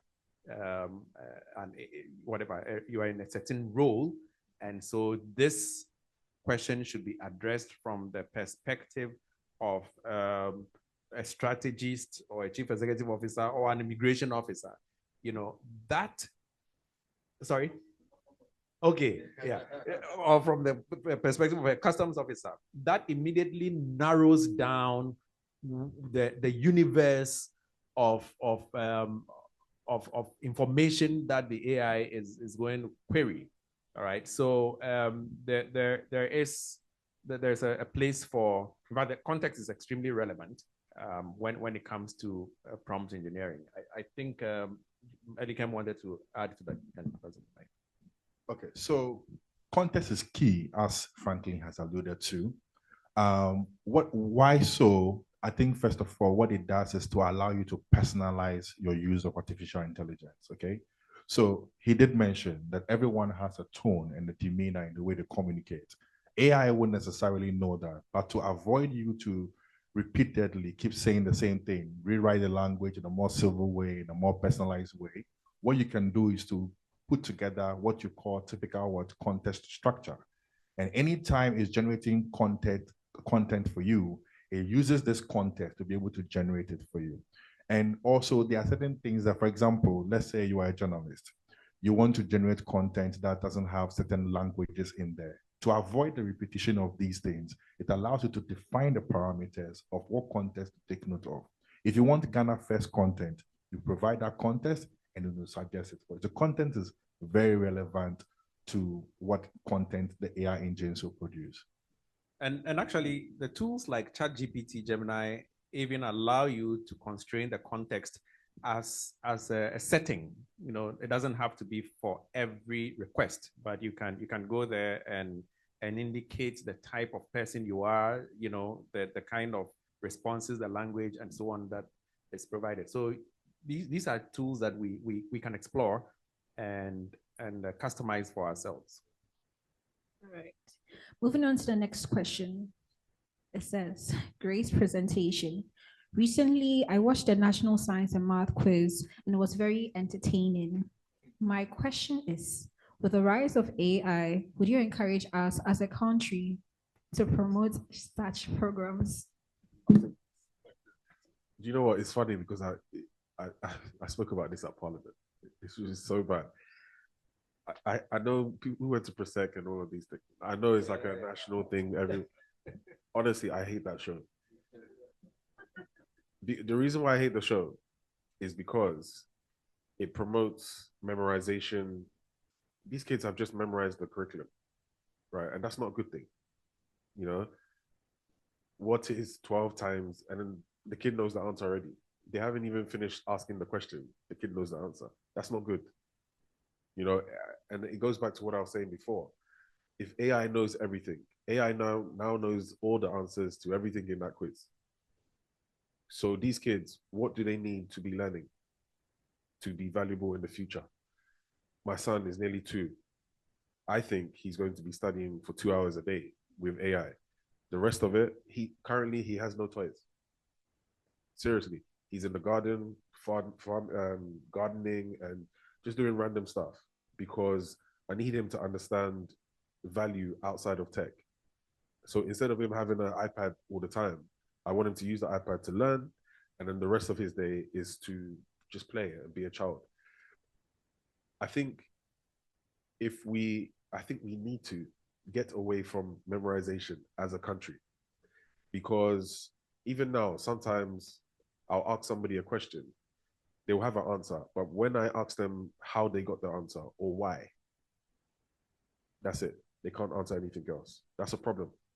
It's not something to clap about. It's actually a problem. Because those students in that quiz, if we ask them how they got their answer, I don't think they'll be the smartest kids in the country anymore. You know?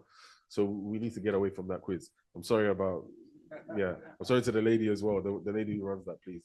Yeah, I have a comment to make about that. It's not exactly opposing, but I think that I want to spin it a little bit. You know, we can easily, there's feedback. Hello?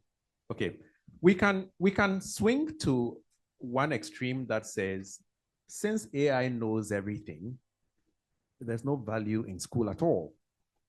And so let's forget about it and let AI do everything. I think there's a certain value we derive from learning, which is not merely for the outcome of the thing that AI does. I mean, I heard Altman being interviewed the other day, and he was asked, so is there value in learning to program, in learning to code, since the bots are currently doing it much better than us? And the answer he gave was yes, and I agreed with him. Learning to program trains your mind, trains your brain to think in a certain way. You might never be able to code as well as a machine, but you must not relegate your ability to think altogether. So you still go through the motion of learning, acquiring a skill to create those neural connections in your brain. That way, you are even able to better make a judgment about what the AI is giving you, whether it is good, whether it is bad, and so on and so forth. Your ability to judge, you know. So there's a balance. I hear what Julian is saying, and I agree with him to some extent, but I need to introduce this balance, not just because I went to pre-sec, but I'm just being very objective. I was waiting for it. I knew there was a reason. Definitely a reason. But let me give you some more context and some more balance. I think all of these years we've been learning. I think now the value is going to be learning how to learn. Do you understand? I agree with like that. Learning how to learn. Like, what is the process of learning something? So, for example, golf. Learning how to hit the golf ball. There's a process of learning how to hit a golf ball. If you understand what you are doing, and that process is the process to mastery, how you're mastering things. So you might want to research that, how to master things.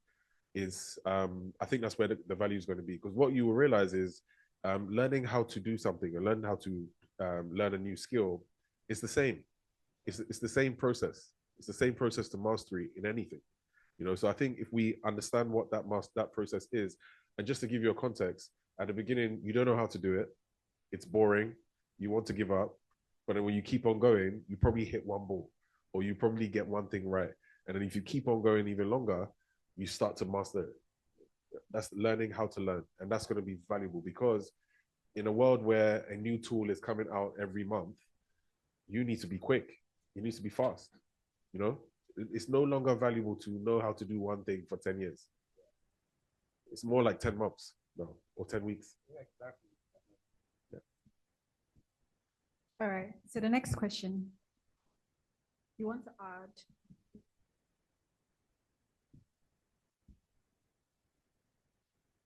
Yeah, looking at what Julian said about it appears is memorizing or rote learning. My take is every human brain has the way it works. Some people are very good at memorizing, some people are very good at thinking. If you ask me to memorize, I will just fall sick immediately.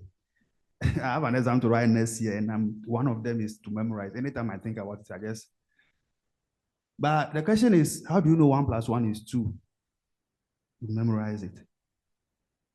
So there are things you have to memorize, and there are things you cannot memorize.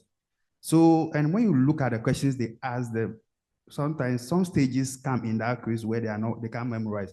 You see the marks being very low.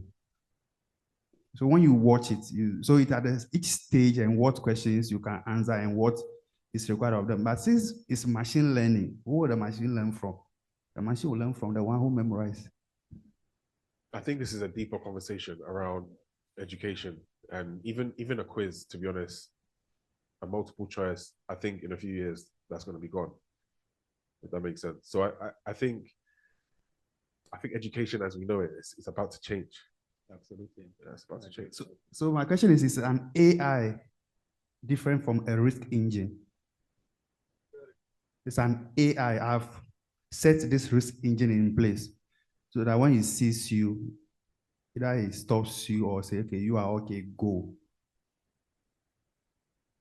Will it be different? Will it be different, or is it different from an AI? I hope you get my question. An AI can do what a risk engine does, Okay. but not every risk engine is AI powered. Okay. Yeah. Okay. So the next question, that's for you, Julian. What governance frameworks do you recommend organizations put in place to ensure AI is used ethically, not just efficiently?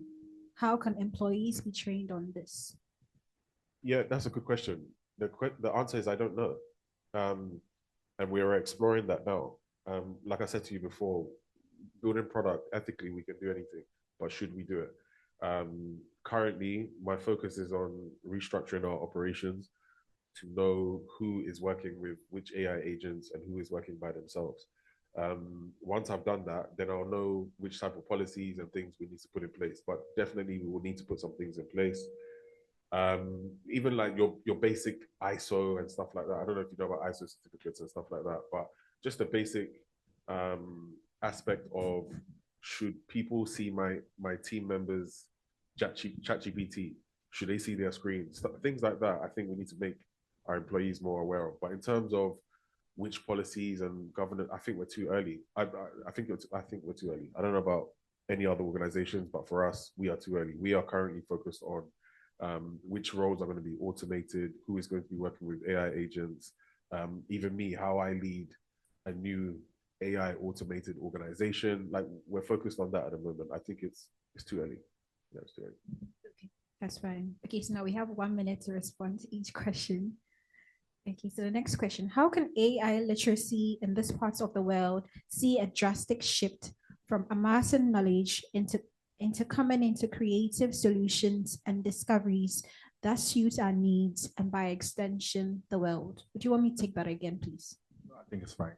A simple answer to that would be identify the opportunities in AI, number one. By being creative, I think people should just find an innovative way of turning things around for themselves. For every opportunity you see, it allows you to be able to use this to become creative and innovative. So people should just leverage it in that way. Okay. Next question. When decisions are increasingly made or pre-shaped by AI, who gets held accountable for bad outcomes? The algorithm, the vendor, or the leader who signed off? What concrete safeguards do we believe every organization should have in place before defaulting critical decisions to AI systems? I think everybody is, you're not really in trouble. I think everybody should be taking accountability of what we're doing now. Even now in an organization without AI, people should be taking ownership and accountability as a team. If something goes wrong, it's gone wrong. Let's have a retrospective, let's talk about it, and let's move on. I don't think it's who did this, who did that. I think it's more, as a team, how are we going to learn from this mistake and move on, if that makes sense. And there's going to be a lot of this coming with AI. Unfortunately, things are going to go wrong with AI. Unfortunately, in a financial space, people are going to lose money. Unfortunately, fraudsters are going to make more money before we can, there's a lot of things are going to go wrong, but I think we need to have the mentality of learning quickly and mitigating the risk for the future. Ultimately, we are responsible, everyone. And who's handling this mic? Is a person in this room? It suddenly becomes so loud that we're getting feedback. Okay, so ultimately, we are responsible. Everyone who uses AI is responsible. Can you imagine the absurdity of saying this thing went wrong because the decision was made by AI, and you sanctioned it and endorsed it? We've seen some of this recently, big firms doing consulting work. They use AI to generate it, and the AI hallucinates and cites cases that don't even exist, and they present it finally as the final work of many hundreds of thousands of dollars. And then when it is found out, do you say, oh, you can't blame me, it was the AI that said it? Ultimately, the responsibility lies with the person who signs it, or who takes ownership of it. So let's know that AI is a tool. AI is not perfect. AI hallucinates, and we should take responsibility every single time. Just to add to that, I think organizations should strategically put in measures in place to control how work products or output from AI are disseminated to clients, so that you can manage the risk before it goes out there when it's out of your control. Okay. What specific skill sets do you believe professionals in emerging markets like Ghana should prioritize today to remain relevant and competitive in an AI-driven workplace? I think I mentioned this before. Communication, and when I say communication, it comes in various different forms. Yes, the way you speak, your storytelling, learn how to sell. And I think selling has changed from sales. I think everybody's going to need to know how to sell. Especially if you're a founder, you are selling constantly. You're telling stories constantly to attract talent to join you, to attract new customers. Like, you're constantly telling a story. And I think we need to literally learn how to do that. And it's quite easy when you get the hang of it. But we need to get into the habit of speaking at all times. So that's the first thing. And even, looking and understanding more from a branding perspective. How do we come across? How do we look? How do we market our products? We need to really pay attention to that now. I think that's a key thing. And yeah, I think we talk about critical thinking, and that term has been thrown around for so long, but really, what is it? And it's just really you taking confidence in your thoughts, really, at the end of the day. Do you have confidence to say, what is that? Or, I don't think that's correct. I don't think that's black. I think that is matte black instead of whatever, gloss black. There's a million shades of black, but do you have the confidence to say which black that is? So I think those type of skills, and it's our soft power, our soft skills are going to be key. Okay, thank you very much, Julian. Now to our final question. How important is paying keen attention to output from a prompt given to AI agent to avoid hallucination? How important is paying keen attention to output from a prompt given to AI agent to avoid hallucination? Okay, so AI hallucinating doesn't necessarily, I wouldn't say I would attribute that entirely to your prompt. AI can hallucinate even when it has its own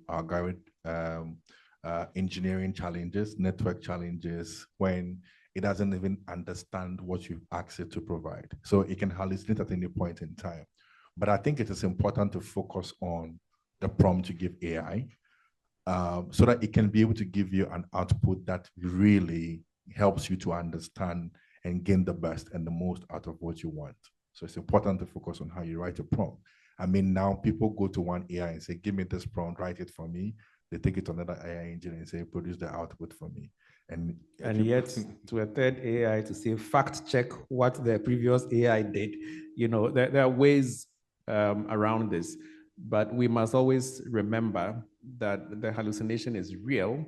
And so don't take everything from AI as gospel truth. I'm still struggling with this mic. I don't know what suddenly happened. Don't take it as gospel truth.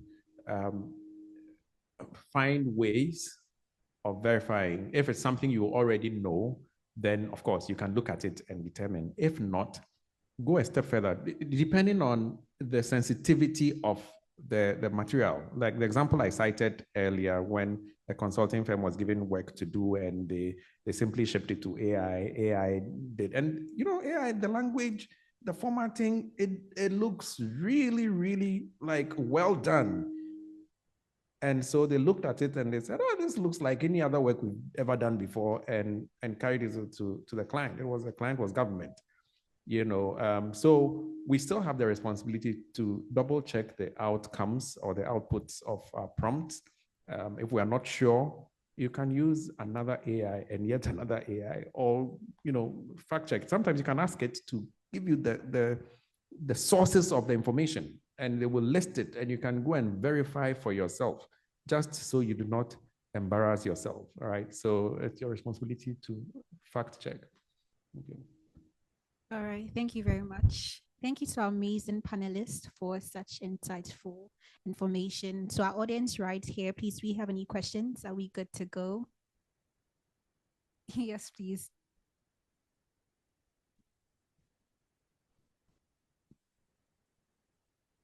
Yes, so my question is, how do we think universal basic income is going to solve the problems of jobs that are going to be lost? And also, what's the best strategy to eliminate bias and stereotypes from the AI systems we are building? I think I'll take the last part of the question, and maybe you can take the first part. So the only way we can avoid stereotypes would be, how many of you remember when Gemini launched and you asked it, give me a picture of Jesus, and it will give you Jesus as a black man, right? It's for first of all, African data is not properly structured, and not even just Africa. Data all over the world is not necessarily clean and well structured, but feedback to AI is important to be able to help improve further prompts and mature them. But then also, we as Africans, there are certain things that only we can know by way of data and knowledge. Until we make those informations available to train these AI models, we'll always have some level of what stereotypes in the kind of outputs that we get. Hand over to someone else to continue. Well, it's early days to be able to make a categorical statement regarding UBI and whether it's going to solve the problem that will arise out of job losses. There are several theories around that, and the when AI is projected to its final conclusion, what will coexistence with humanity look like? It is said that today CEOs are happy using AI and hiring less. Tomorrow the CEO themselves will be replaced by AI and so on. I mean, if you layer it goes so far back that it's not easy to see exactly what will happen. People have projected that capitalism itself will collapse. And then the concept of universal basic income, which really is a socialist construct, will emerge and all of that. It's early days. I cannot give you a definitive statement to say that it will happen or it will not happen. But let's continue to watch the terrain and see. Yeah.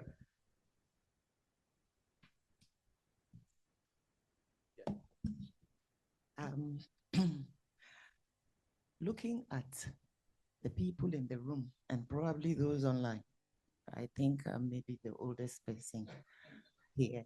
I don't know. But it's like everything you're talking about AI is futuristic and for the young and things like that. I cannot start learning. I can do something, but not, learning into details and things. But you employ somebody and the person does his own thing and it doesn't really conform to what you're doing. I run a school and I can't be at the realm of affairs now. But you always have to get somebody who will do that. And it doesn't come the way you want it. So if I'm here, not because I want to be an AI person, but I want to know what to do, how to go about things, what to get to the realms of affairs, to get things running? I would love to speak to you after. Okay. Because I think leadership now is key to us getting to that point that was in Na's slides, is if forward-thinking leaders want to implement AI within their organizations, and in your case, a school, it's going to take some guts to change some things around. However, I think my personal opinion is leaders who make those big changes now, your school is going to be super valuable in the future, especially now when, like I said, AI is such a big buzzword. If your school shows that you are implementing AI within your curriculum now, I don't think there's a parent out there that doesn't want their kid to learn AI, you know? I've got some ideas around what I think that looks like. And like I said, we are starting our own AI academy from scratch. There's some things that you have that I will not have, but there's also some things I'm thinking that we would have that, but I see a future where it merges together. And even the world in general, where you mentioned at the beginning that you're probably the oldest person in here, but I think you probably have a lot of value, because the world, I think, is about to move and shift where in the 80s and the 90s, there was no internet and we were forced to think, and our thoughts and our taste was so valuable. I think the world is going back to that. You know, I've lived half of my life with my phone and my internet, but the other half, I didn't have that. You know, so I think there's a lot of value in being mature in age in this AI revolution, and we need your thoughts, if that makes sense. So I would love to speak to you after. All right. Thank you very much. Thank you very much to our amazing panelists once again. Over to you, Clement. If you agree with me, let's just clap for them.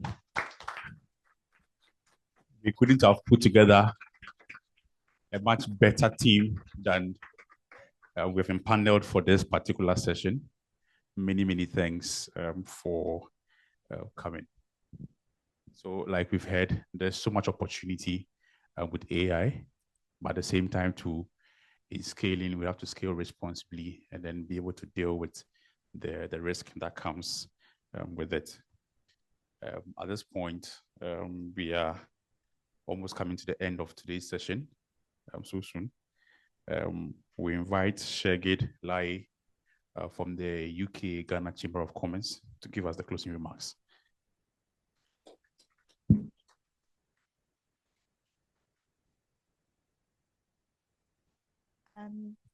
Thank you everyone for joining. We want to say thank you to both our audience in person and online. You've been great contributors to this morning's discussion, and thank you so much to our panelists and our speakers. It's been a wonderful morning of learning. So at the UK GCC, we aim to facilitate trade and investment through Ghana and the UK by doing things like this. So capacity building, that's one of the ways in which we do that. Through networking and partnerships and through advocacy.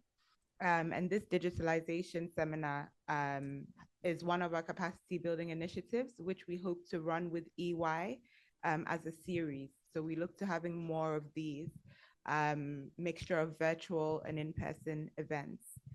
And yes, the UK GCC, we're always doing something. So we still have a few more events coming up this year. With some exciting guests, including the Cybersecurity Authority, people from Ghana Standards Authority as well. So we have a lot more in store. And EY is actually doing a lot of work in the digitalization space. So continue to reach out to them. There's some time to network now in person. Email us, email them directly, and continue to engage with us. And we hope to see you at the next edition of this program. Thank you very much for joining. Many thanks, Shagid. All right, so we invite Elikem to give us the next steps and then the key takeaways from today's session. Many thanks. Don't worry, I'll take this a minute. First of all, thank you all so much. So what we've done is we've made provision. We had a ton of questions coming through. We haven't been able to address all of them just for the sake of time.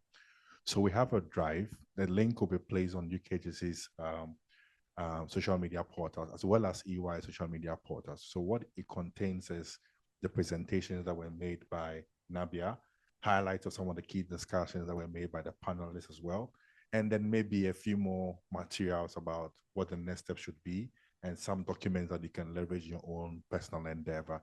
So please look out for the pages. And then once you find the link, if you don't even find it, you had an email which was being circulated, respond to the email and we'll share with you. Many thanks to all of you who have joined online as well. We appreciate you.